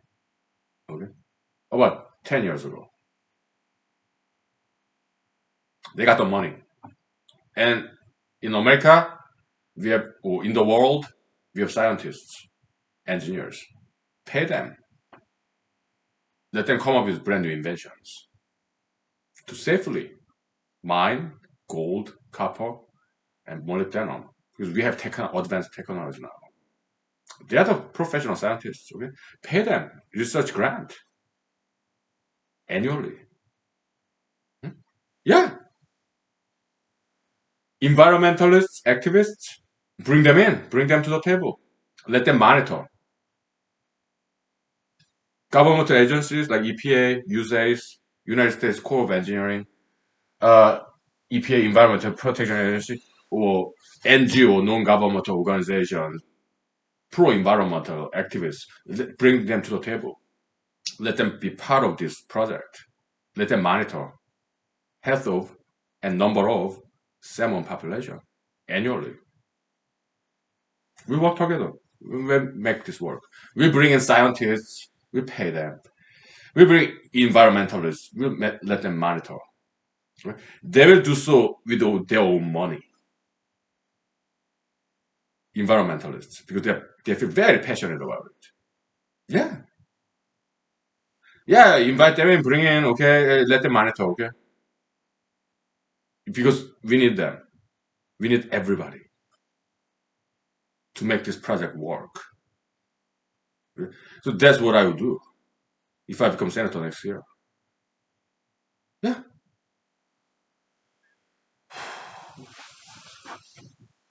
yeah.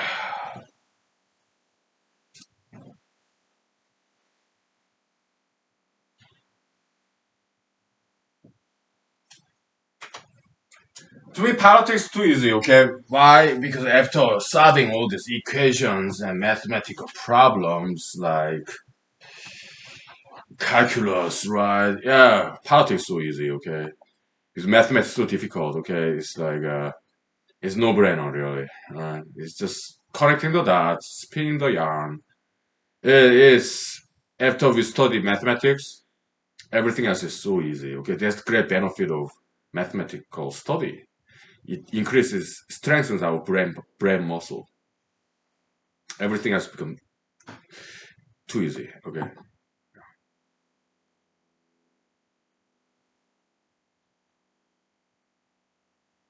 I did express these views. Okay, in these ideas in Twitter. Okay, and yeah, people liked it. Okay, so I met a lot of friends, like investors in Pebble, my project. Okay. But I'm not receiving any money. Okay, but they pay me with their time and love friendship, which is priceless, better than money. Okay, so I'm getting paid with their friendship, their love. Okay, their time, attention. You know? Hmm? A lot better than money. Okay, so, yeah. Priceless, friendship. Okay, okay. Okay, what else?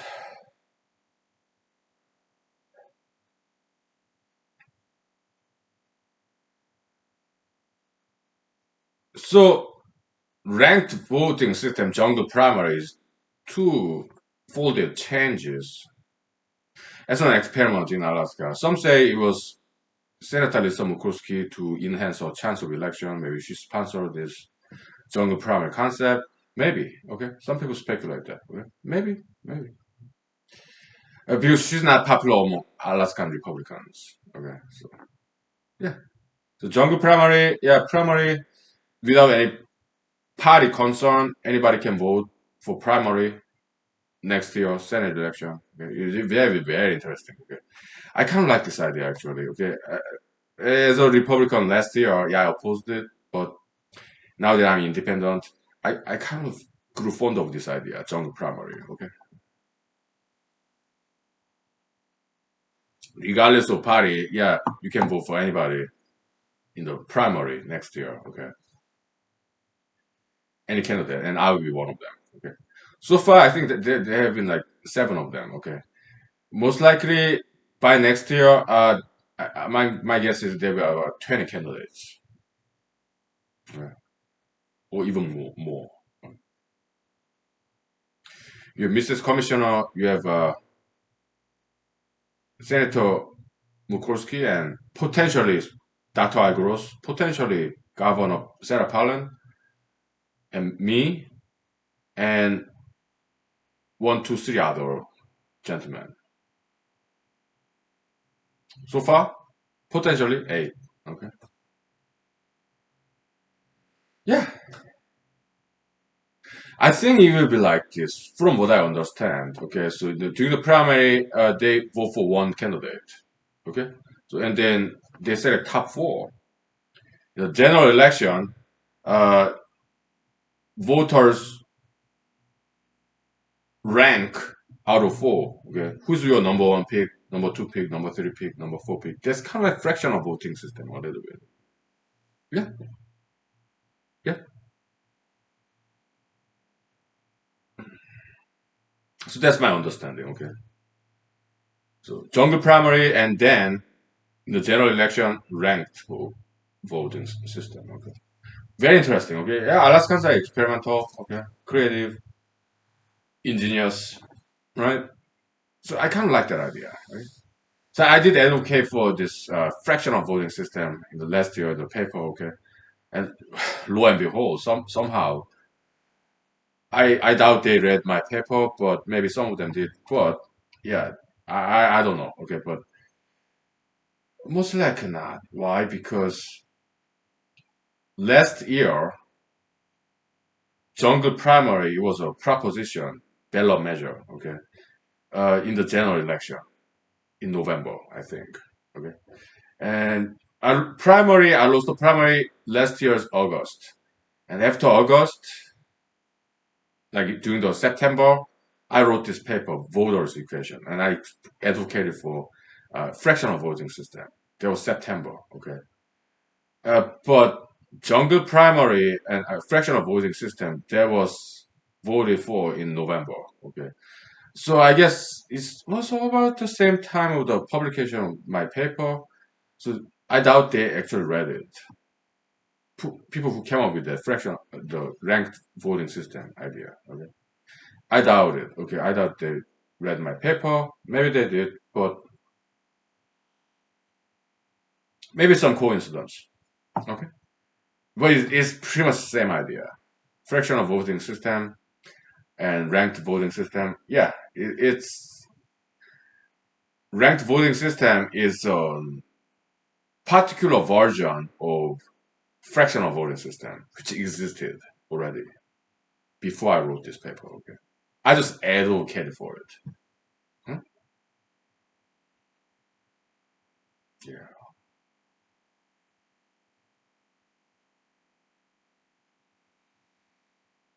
Okay, so number one, two, three, four. So what would be the composition of percentage?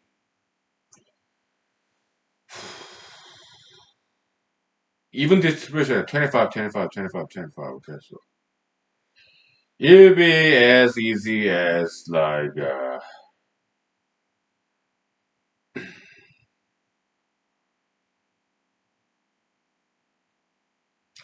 40%, 30%, 20%, 10%. It could be as easy as that. My guess is that will be their formula. Okay. So number one pick get 40%, number two pick get 30%, number three pick get 20%, and number four gets 10%. Okay. My guess is that that's their formula. Okay. Yeah. We add up to 100% one vote. Okay. That would be my guess. Yeah. I think voters are allowed to have same candidate four times. Then this person get 100% of the vote. That would be my guess. Okay. Mhm. Okay. Yeah.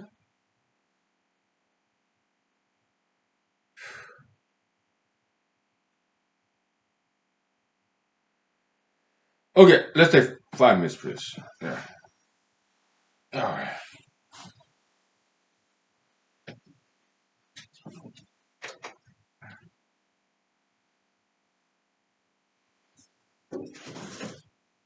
All right.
All right. Let's see.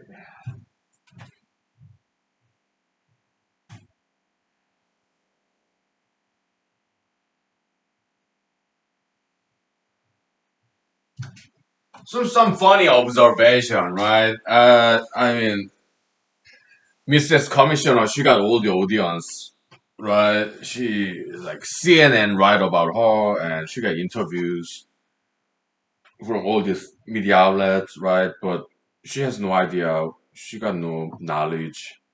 Okay, so some dualism there. Okay, She got all the audience, but she has no knowledge. Me, I have all the knowledge, but I don't have that many audience. Okay, so this is some dualism, plus minus minus plus there. Okay, so if you don't understand what I'm talking about, yeah, don't worry. It's humanology concept. Okay, uh, yeah.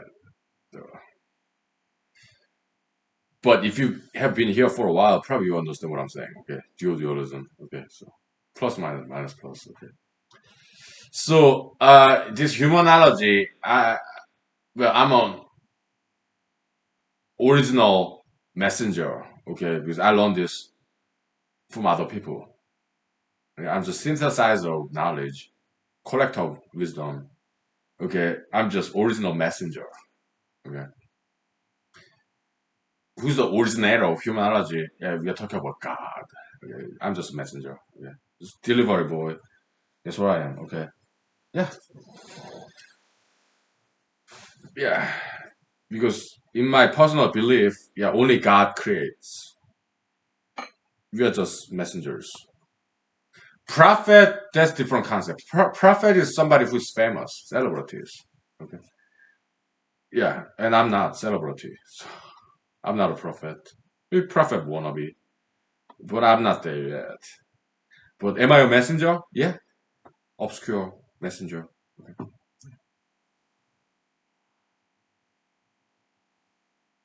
I don't think it's too necessary that I get elected next year. Okay, why? Maybe people are not ready for the messages. Okay. I'm just laid back. Okay, maybe people are not ready. If I do not get elected next year, it means the world is not ready for me or the messages that I would convey. They're not ready anyway. Yeah. So we bide our time, right? Yeah, I continue to run. And I strongly encourage you to run as well. Okay? Because if you are here, you're some of the smartest people in the world. Okay. Yeah. So otherwise, you wouldn't be here. Why?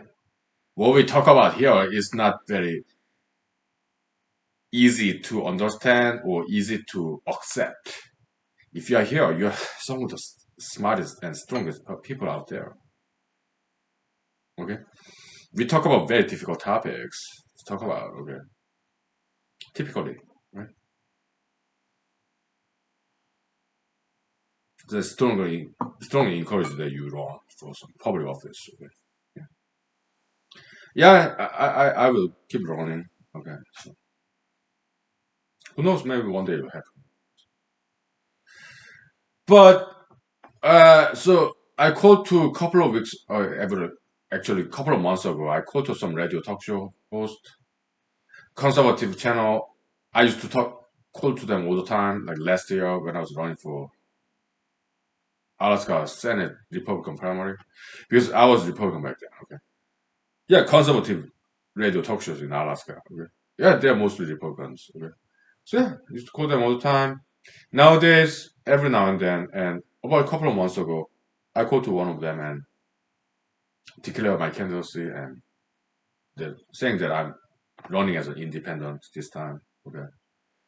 And they asked me questions like, yeah, okay, so last year we know you lost election, okay, Alaska State Senate, but this year you say you're running for United States Senate, and I said, yeah, I'm not scaling down, I'm scaling up, okay, and the radio talk show host they were very nice to me, okay, we're kind of friends, okay, so yeah, some of them I actually met person to person, other times I just call them, okay, but they know me, okay, so they come my friends, okay, so. And they asked me like why not running for something smaller that you can actually get elected. Uh, so what did I say? Yeah, I said my answer was yeah, I'm not scaling down, I'm scaling up. Okay, I have long-term strategy, gradual increase of fame, name recognition. Okay, so yeah, and also I expressed my campaign methodology. Yeah, zero penny campaign. I'm not going to accept any donations. Right. Then they asked me because they were kind of intrigued. This is brand new concept. Right? Yeah, they're very intrigued. Okay, then how will you advertise your name without any money? And my response, hey, sir, you are advertising me and my campaign right now for free. So thank you. Okay, so yeah, yeah, went very well. Local journalists, they're my friends. Okay, so they are helping me out. Okay, and to them, I entertain the audience. So it's a mutually beneficial symbiosis between politics and journalism. Hmm? Yeah, Mr. Trump back in the days, he wrote these books, right? Art of the Deal, and he talked about, yeah, be sensational, be different. Then you get a lot of attention. Okay? Yeah, yeah, I did learn a lot from some good knowledge of back in the days, Mr. Trump. Okay, he got some goods. Okay, he got some good wisdom. Right? I take the goods and reject the bads of Mr. Trump. Okay, people are people. He has some goods and bads like everybody else.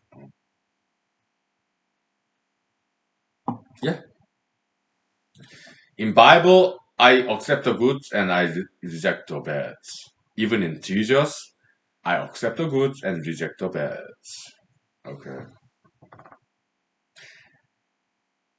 I don't think this is where I deviate from Christianity. Okay? I don't think crucifixion was necessary. In my opinion, in my humble opinion, okay, I think Jesus would have saved more people if he continued to live, if he escaped. The conspiratorial crucifixion, he knew about it, and I think he would have saved more people if he escaped and lived longer life.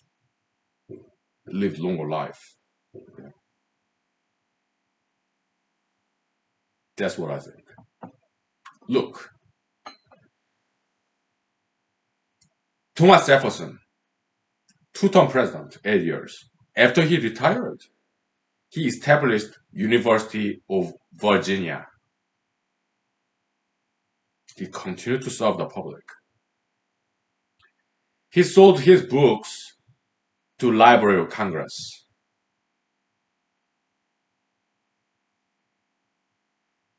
After he retired from presidency, he continued to do great job for America. All right, smart people like Jesus, in my opinion, they can make more positive changes to the world and save more future lives or people lives if they live as long as possible. That's what I think. Mm. You have four saints: Jesus, Socrates, Buddha, Confucius. Huh? Confucius and Buddha, I think they lived quite a long time. But Jesus and Socrates, they kind of died untimely death. Socrates said bad law is still law, so you have to obey law even if it's a bad law. I disagree. I think Mr. Socrates should have escaped. His death, Jesus' death, it's kind of similar. It's kind of crucifixion. Like it's kind of like human sacrifice. Okay, they were misunderstood.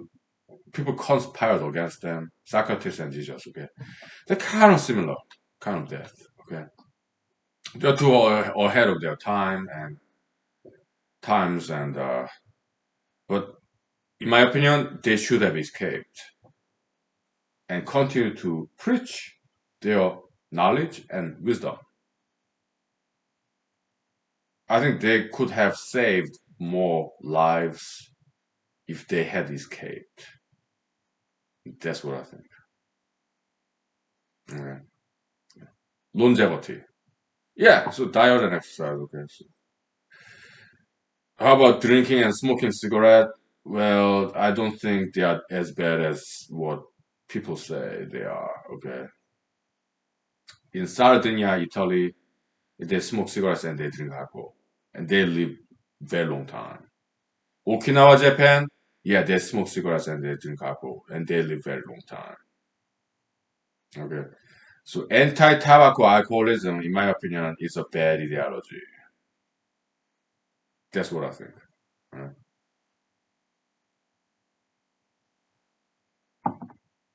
of course, moderation. Okay, yeah, sure. Okay, we take 5 minutes break. So, ooh, it's getting hot. Oh, yeah, I'm just thinking soju and wine, very weak drink. Okay, because whiskey and vodka, yeah, that was like yesterday. It was Sunday. It was I drank too much yesterday. So, yeah.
Okay, let's see.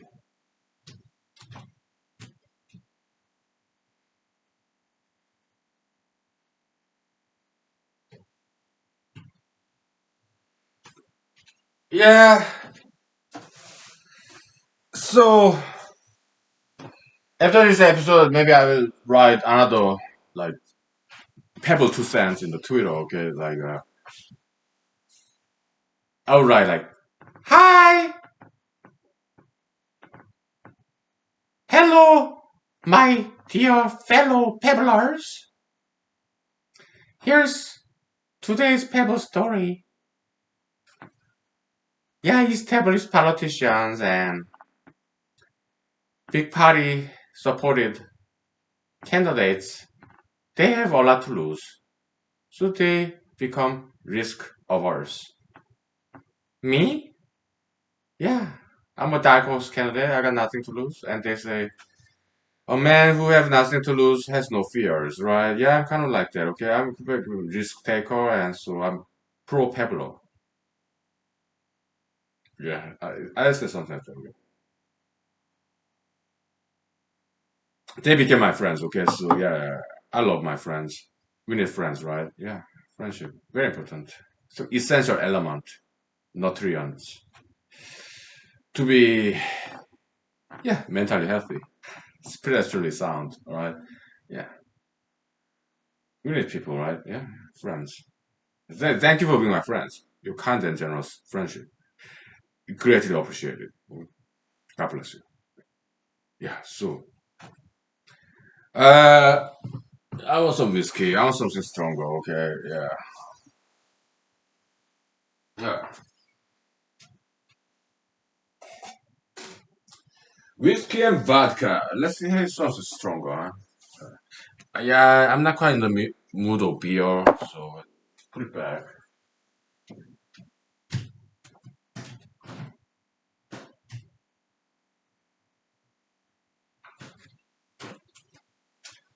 Yeah. Well, coconut vodka I have been drinking for months, almost like half a year by now. So yeah, maybe later. That one, yeah, I need to take a break from coconut vodka. Okay. I love coconut, like coconut juice, coconut vodka, coconut shampoo, coconut the soap. Yeah, huge fan of coconut. Okay. So, well, I drank enough coconut vodka, so yeah. Okay. Yeah, happy Monday, everybody. Yeah. So,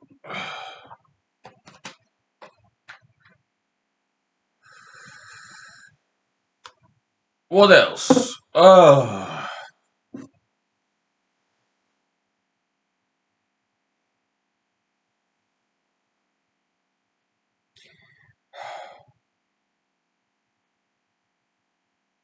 Let's write a novel, short story. Let's say, just hypothetically, purely imaginary, okay? I doubt it will happen, okay? My campaign gaining momentum, I doubt it. Okay? Yeah, I don't think people are ready for our political platform yet. So, most likely next year in the primary, probably I end up in the very last. How many votes would I get? My guess, maybe less than 100.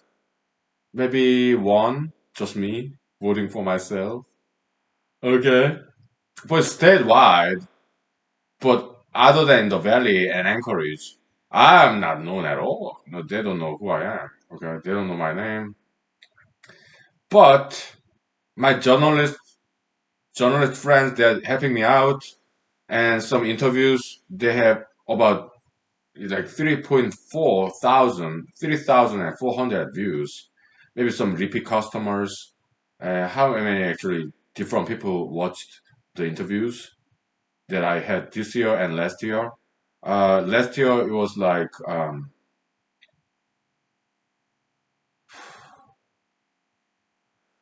2.1 thousand, okay, and it increased by 100. By now it's something like 2.2 thousand, okay, because I kind of advertise it too, okay. Uh, so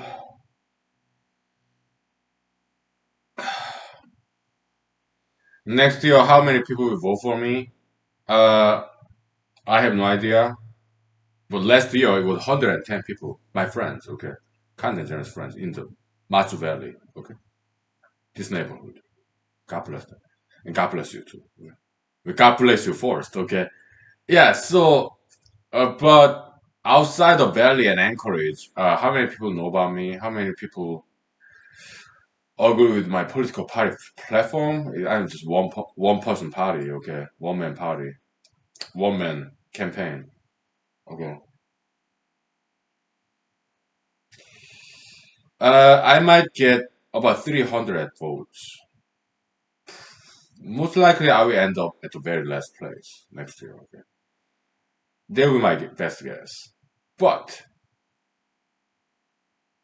I could be pleasantly wrong. Maybe I might get maybe 1,000 votes statewide, Alaska.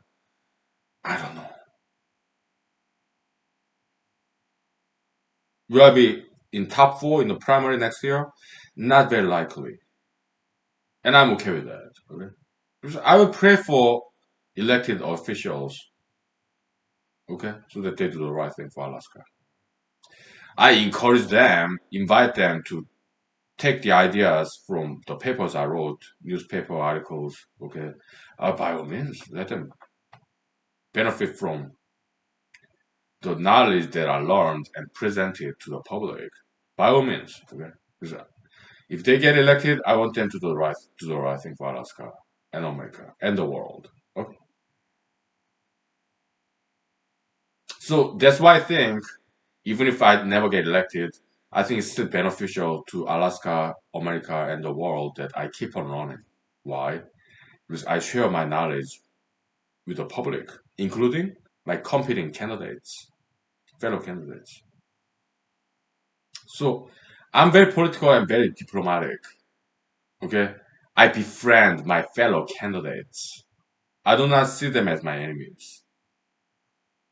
I see them as I try to befriend them. Last year I did. All the seven other candidates, I befriended them. Because in case they win, most likely they will win, okay, not me. Yeah, take the ideas from me, okay, and implement them. It does not have to be me who be up there, okay. Yeah, you go ahead, be up there, okay, and implement my ideas. Yeah, so I befriend them so that uh, they would be more likely to implement my ideas when they get elected. Okay. So, oh yeah, no problem there. It does not have to be me. Hmm? I know how to do this. Okay. I befriend my fellow candidates. I don't see them as my enemies. No, I would rather have them as my friends. Okay? Do I support their campaigns? Yes, I do.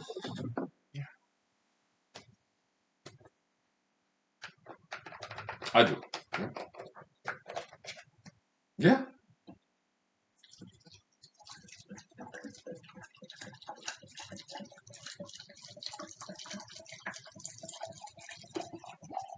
I'm very Jesusian in this sense. Yeah, Jesus said, "Love your enemies." Okay, but yeah, simply put, right?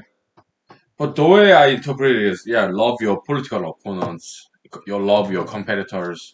Okay, uh, even King David, Shepherd David, talk about this in Old Testament, Book of Psalms. Okay, yeah. Go on, David, Shepherd David, God loves me, and He brings peace even between me and my enemies. Okay. Yeah, so I don't see them as my enemies. I see them as my political opponents, but I want to befriend them, my fellow candidates. In case they win, most likely they will, yeah, implement my ideas, okay? Because we are friends, okay? It's try to help each other out, okay? Last year, I donated my own money to my political opponents, their campaigns. I did. How much money? Like $20 each. Not all of them, of course. Yeah. Or maybe $5, okay? I did donate to my political opponents, okay? For the record. I'm very much Jesusian, Christian at heart. Okay. Yeah.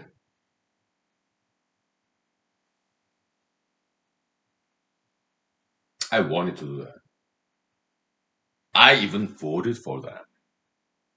Okay. All of them. So back in the last year, back in the days, last year, okay, as near as last year, yeah, multiple voting it was invalid ballots, so it didn't count. But I took picture and put in the Facebook, okay, also in Instagram too, Twitter as well, okay, all social media. Right?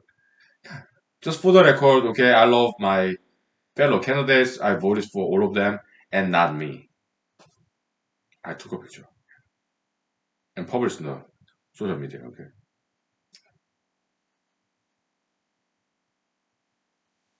As an ethicist, moralist, philosopher, okay, yeah.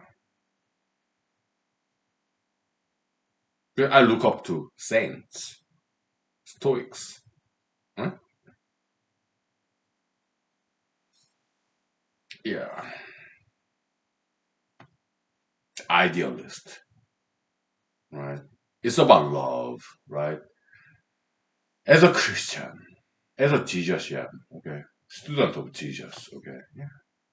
I wanted to do that. It was a statement. It was ritualistic gesture, and I did it. Although my vote didn't count, I took picture and put in the social website. Okay, so and I felt very good about it. Okay. Although I lost. Mm. Contributing to the world, betterment of the world for next generation, next generation's sake. Okay, future generations. All right. Yeah, let's love each other, just like Jesus said. Okay, let's love one another. Jesus said, "I shall give you new commandment." Yeah, thou shalt love one another. Huge fan. I'm huge fan of Mr. Jesus Christ. Okay, I do believe he indeed was Son of God. Okay, I think so. I think he's Son of God. Okay, because Mr. Jesus' wisdom to me is like very divine, transcendental, superb. According to Bible, God said, "Here is my son, hear him." Very simple, right? Here is my son, Jesus, hear him, right? Listen to me, obey him. Very simple, right? Yeah. And Jesus' teaching, it's like bullseye, okay? Hit the right dot point, love your enemy, love one another.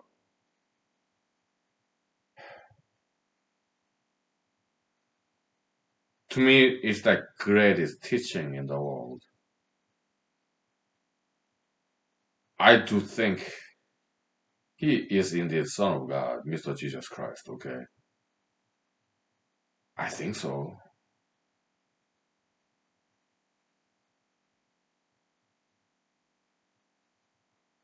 So, after all said and done, at the end of the day, I'm very much Christian, okay? So,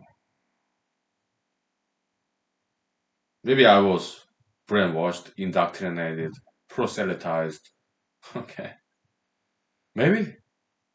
But, as a philosopher, as a scientist, as a secular scholar, as a private academic, okay, I have no agenda here. As far as I can tell, I can understand and know, Jesus, his teaching is something else, okay?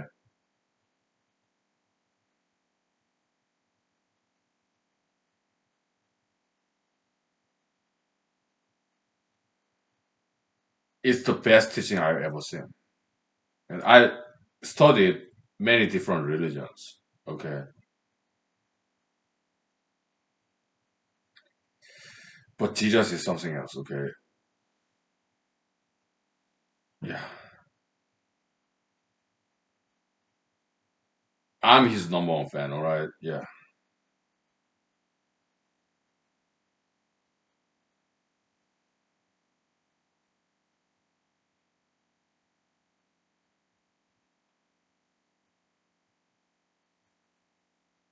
He's something else. From what I know, studied, I studied all different philosophies, histories, and religions. But Jesus, he's something else, okay? So I strongly suspect that my guess, best educated guess is that I think he's the real son of God. Okay, that's what I think. Okay, yeah, I think so. Okay, his teaching is something else. Is something very simple and very right on the dot. Right, his teaching. Love your enemy. Love one another. Okay,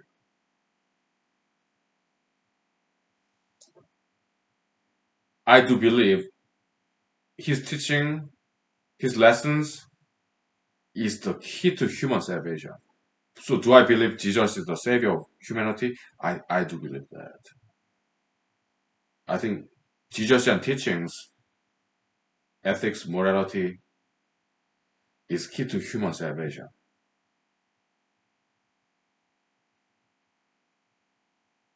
that's as far as I know, my knowledge, understanding. I think Jesus' teachings is the key to human salvation. So do I believe Jesus is the savior of the humanity? I do believe so.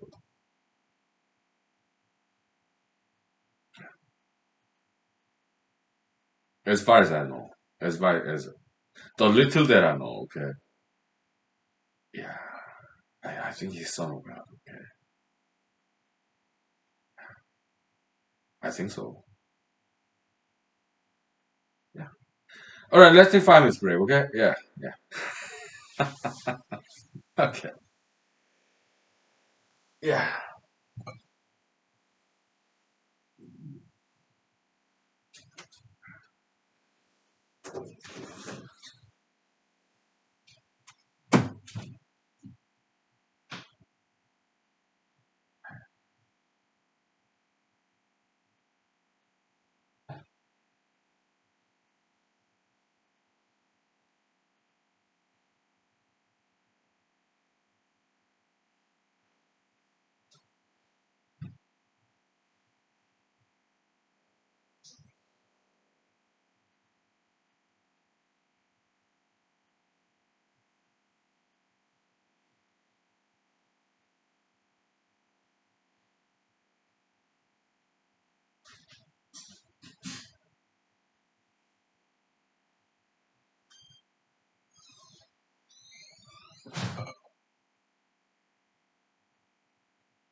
Uh, Let me grab my cell phone. Okay. Okay. Okay. So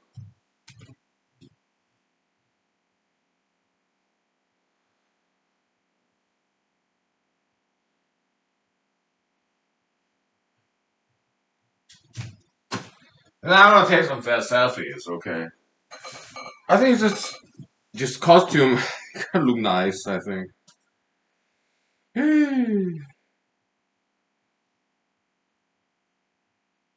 Well, let me redo my hair, covering my balding spot, the biggest cover up of century, covering my balding spot. Okay, so yeah, it's a joke.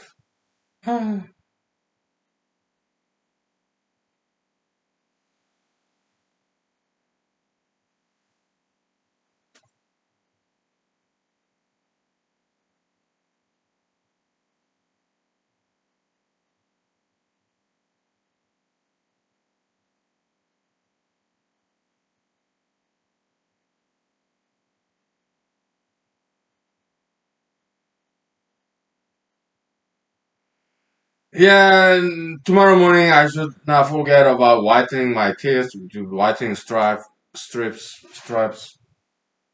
from Walmart. They work very well, so I do so when I take a bath. I've been kind of idle about it, but yeah, tomorrow, yeah, I just start whitening my teeth, okay? Because when I smile, I want my teeth to be clean as opposed to be kind of yellowed, brown, okay? So. because I smoke cigarette, okay? Nicotine is very much brown, so it's still in my teeth, right? Anyways, so we talked about business, politics, religions, right? Okay, let's talk about something else. Work relationship. When I was in the U.S. Army back in the days, between 2009 and 2013, 4 years, active duty, okay? We had what's called mandatory fund, okay? As a U.S. Army soldiers, sergeants, officers, we have some event when we come together and have mandatory fun. Okay. For example, whenever we were in Afghanistan, we had this rap battle, hip hop style, yeah, and sometimes boxing battle. I'm not sure we had dancing battle. Okay, I don't think so. I don't think we had dancing battle. Okay, rap battle we did, and I was one of the participants in the rap battle. Okay, mandatory fun. Okay, yeah. Let me turn off the heater. It's getting too hot. I'm very sensitive about temperature. Okay.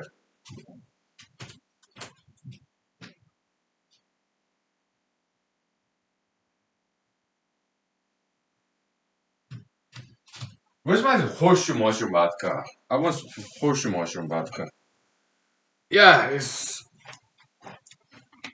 second harvest of this year, springtime. The first one is this willow tree bark vodka. It's just really good. Okay. It's the pungent taste of this salicylic acid,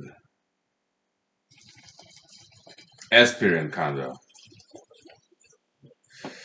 This horseshoe mushroom vodka is kind of fungal. They are mushroomy, okay. Kind of wooden taste because they grow on a dead birch tree, okay. Horseshoe mushroom. Yeah. So, and it's a good thing, mandatory fun, okay, between army colleagues, okay. When I was a computer programmer in Los Angeles, California, okay, I suggested we have a picnic, kind of Korean barbecue style, okay. And we did. We went to a park. Uh, so our colleagues, computer programmers, okay, and one of them were very good at cooking vegetables. I think the gentleman, my colleague, fellow computer programmer, I think he was from Ukraine or Uzbekistan. I think it was Ukrainian. Okay, full bilingual. Okay, Russian, well, Ukrainian, similar to Russian language. Okay, Ukrainian and English. Okay, and he was very good at cooking vegetables like bell peppers and onions and some other vegetables. Okay, he would grill it. Okay, it was so good. Okay, so some another colleague of mine when I was working in the as a computer programmer. Okay, so I suggested we went picnic. Okay, and they were very good cooks. My fellow computer programmers. Okay, one of them very good at cooking vegetables. Okay, it was great. Okay, he would grill these raw vegetables washed. Okay, and he would grill it and put in the water. Okay, that was really cool. I guess it's kind of Ukrainian style of cooking vegetables. Okay. It was good, okay. And some another colleague of mine was very good at cooking meat, and it was delicious. Beef, okay. So we had a blast, okay. So this mandatory fun, okay. When I was computer programmer, we would have some lunch in a nice restaurant in a shopping mall in Los Angeles, California, where I saw and made some eye contact with Mr. Dustin Hoffman, okay. And we had very good bosses, employers, and they allowed me to drink just a glass of wine, red wine. Okay. Just a glass, okay, no problem. Some others had some can of beer, okay. Yeah, that's allowed, okay. Yeah. It's kind of army equivalent mandatory fun, okay. Yeah, I think that's very important, okay. Yeah, we are not talking about work. Okay, we are in a picnic. We are on lunch. Okay, we talk about our families, hobbies. Okay, it has nothing to do with work. Okay, I think that's very important. Cohesion, unity. Okay, to enhance working environment so that it does not become too hostile or robotic. Okay, so yeah, today, I mean, nowadays I have a lawyer job. Okay, so some spare time when it's not too busy. Yeah, we talk about our family members. Okay, hobbies, what we do for fun, some TV shows, movies. Okay, yeah, every now and then. I think it's very important. Okay, so that we don't always talk about work, work, work. Okay, but yeah, we talk about something else too. To be humane, to have this unit, cohesion, unity. I think it's very important.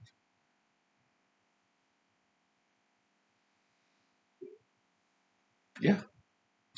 When I was in South Korea, one English teacher in Korean high school. Okay, actually it was an elitist high school. Okay, I remember that gentleman. Okay, he's cool. Okay, he was very strict disciplinarian, very scary. Okay, but he would tell us some other stories during the English class. He would talk about some other stories. Okay, and very good stories. Okay, yeah, he would make some analogy, very smart one. Yeah, yeah, the bricks. For bricks to stick together to make a house, to build a wall house, yeah, you use mortar, the cement. They would connect the bricks. Okay, so you guys are like bricks. Okay, in a school, but to for unit cohesion to build a house, yeah, we need some mortar, the cement to stick the bricks together, unite the bricks together. That was a very good analogy. Okay, I remember that. Okay. Yeah. Mhm. In an organization like company, firm, corporation, or governmental agency, okay? Yeah, we need that extra stuff like mandatory fund, right? To so that we unite and work together despite all the differences, right? We have Democrats and Republicans, okay? Yeah, we have different point of views, but to solve a problem, we have to unite.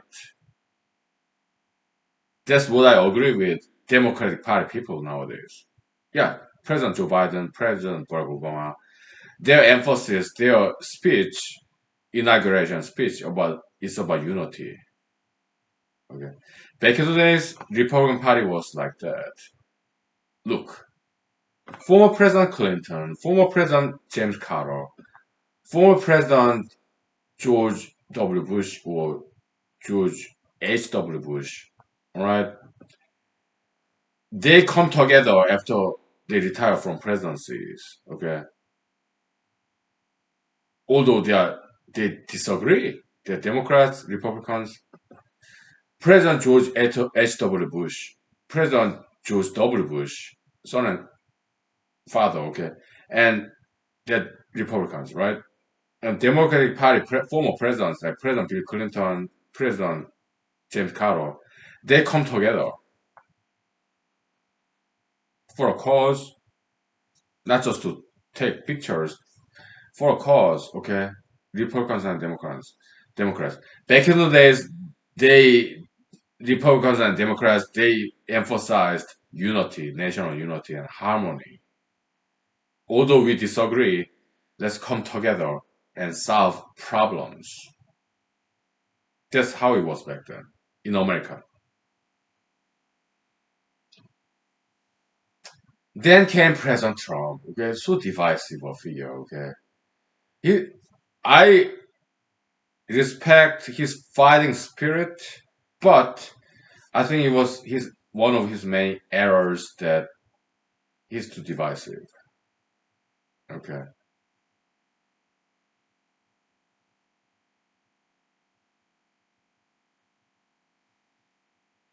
President Biden, he's too far to the left. Okay, but at least he advocate for national unity and harmony. Okay, but President Trump, yeah, he's an entertaining figure, yeah, but he's too divisive, okay.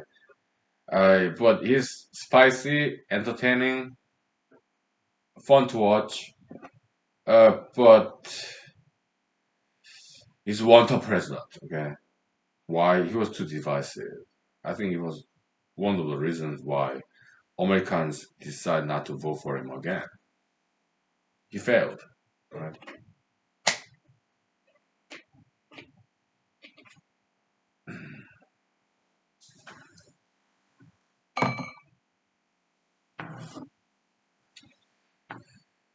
So Mr. President Trump still insisting that he won the 2020 election is kind of sinking ship, and Republican Party in America siding with him is going down with him. Okay, another sinking ship. Okay, so but my attitude is like let them. Okay, let them go down with him. All right, let them learn the hard way. Okay, dishonesty and delusion, abstinence, stubbornness. Let them learn the lesson the hard way. Okay,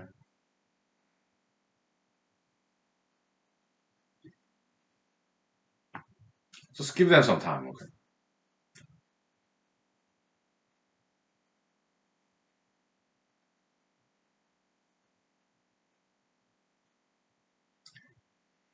Yeah.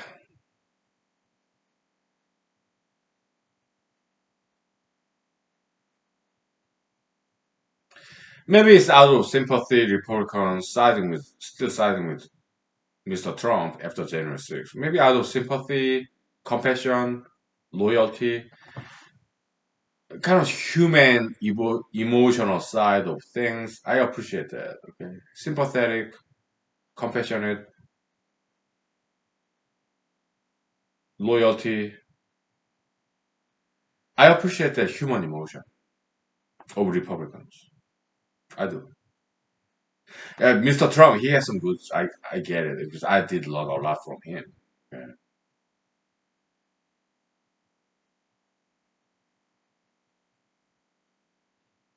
We understand. Yeah. Yeah, we appreciate them. Okay. So compassion, sympathy, loyalty. Yeah, Democrats it was their thing, right? Yeah, I have some compassion to LGBT community members. Have some compassion, equality for poor people, illegal immigrants. Compassion, human love, compassion, sympathy. Okay, for toward homeless people, criminals in jails. So human compassion for criminals, homeless people, illegal immigrants, LGBT people. Yeah, but Republicans they are doing the same thing to this one Mr. Trump. Shows human compassion, sympathy, loyalty. Okay, when he was attacked by smart Democratic Party congressmen, congresswomen, senators during the Senate trial, right?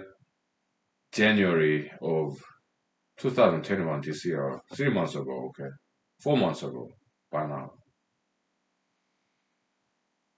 Yeah, we all know he made mistake, okay, but let's protect him, pay him some tribute. President Trump, Mr. President Trump, former, right? Some human compassion, loyalty, sympathy, okay. So yeah, Republicans they can be very sympathetic and compassionate too. Okay, just like Democrats, they just sympathize with different kinds of people. Okay, Republicans they sympathize compassionate with people like President Trump who made big error, big mistake in January 6th, and they're also very protective Caucasians. Yeah, WASP, white Anglo-Saxon Protestants. Okay, yeah, we can appreciate that. Okay, I do. Okay, very protective of white people. Okay, because nowadays they are not very popular. All right. Yeah, I can understand that. Okay, yeah, they are very protective of white people, sympathizing, compassionate with white people. Okay, I can appreciate that. Okay, yeah, because last year, 2020 BLM, okay, white people were targets of racism.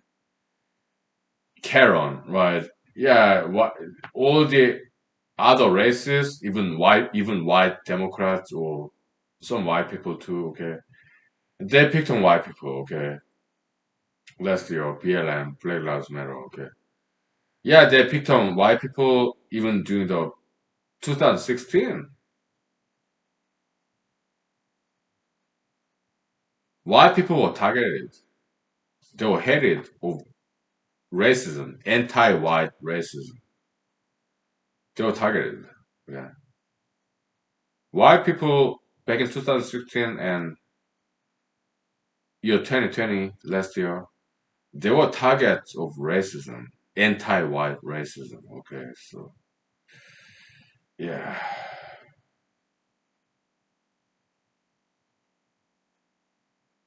it takes turns. Okay, after President Trump was elected, yeah, Muslims, Arabs, Middle Eastern Americans,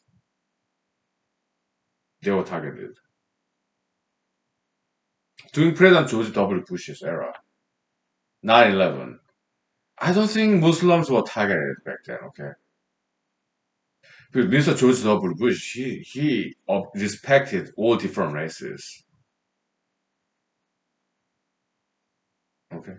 Mr. George W. Bush, Mr. Bill Clinton, presidents, they respected other races. Okay. But President Trump, he is like, he targeted other races. He targeted Muslims, 2017. Okay. He targeted Hispanics. So the first year in his presidency, 2017, he targeted Middle Easterners and he targeted Hispanics. That was President Trump, 2017. Anti-Islam and anti-Hispanic. Okay,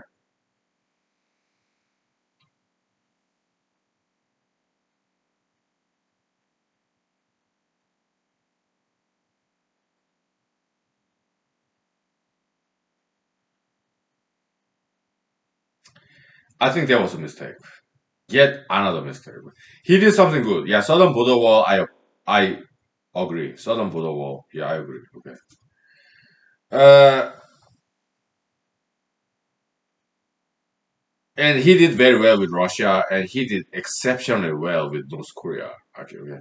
Mr. President Trump, former President Trump, I think he did the best with North Korea in American history. Okay, I think he's one president who did the best, very best with North Korea so far. Yeah. He became a political mentor to Mr. President Kim Jong Un. I don't know the terminology, okay, of North Korea, okay, but he did exceptionally well with North Korean President Mr. Kim Jong Un, okay. Mr. Kim Jong Un took Mr. President Trump back then as a political mentor. He did very well. He went cross between South Korea, North Korea, this Panmunjom, this border line, okay. He crossed that and shook hands with and took pictures. He did exceptionally well. Mr. President Trump exceptionally well with North Korea, okay. I think for that alone, I think he did deserve a Nobel Prize for that, okay. He did very well. It's a policy of love, surprisingly so. Yeah. President Trump gave love to North Korean leader, Mr. Kim Jong Un, okay. Yeah, that was great. Mentorship, okay. President Trump being old, Mr. Kim Jong Un being young, okay, and some mentorship there, political mentorship. Okay, that was fantastic. Okay, uniquely, singularly Trumpian. Okay, so I admire that what he did. Okay, what he achieved there. Okay. Also, southern border wall, good idea. Okay, he did very well with Russia too. Okay, he did some good stuff. Okay, he also did support NWAR in Alaska, oil and gas. Okay, also some other parts of America, fracking. Okay, yeah. So he has some hits and misses. Okay, he did something good, something bad. Okay, he's just human being. Okay, he's no Jesus. He's no perfect son of God. He's not. Okay, he's son of man. People are people, right? Goods and bads. Okay, so yeah. I take the goods from him. I reject the bads from him. Okay, yeah. Some filtering, shifting. Okay, shift, sieving. Right? Yeah. Take the goods, reject the bads. Okay. Right. All right. It's been 3 hours. Okay, so have a grand week. Happy Monday. God bless you. Thank you for loving me, and I love you right back. Thank you. God bless you. Bye.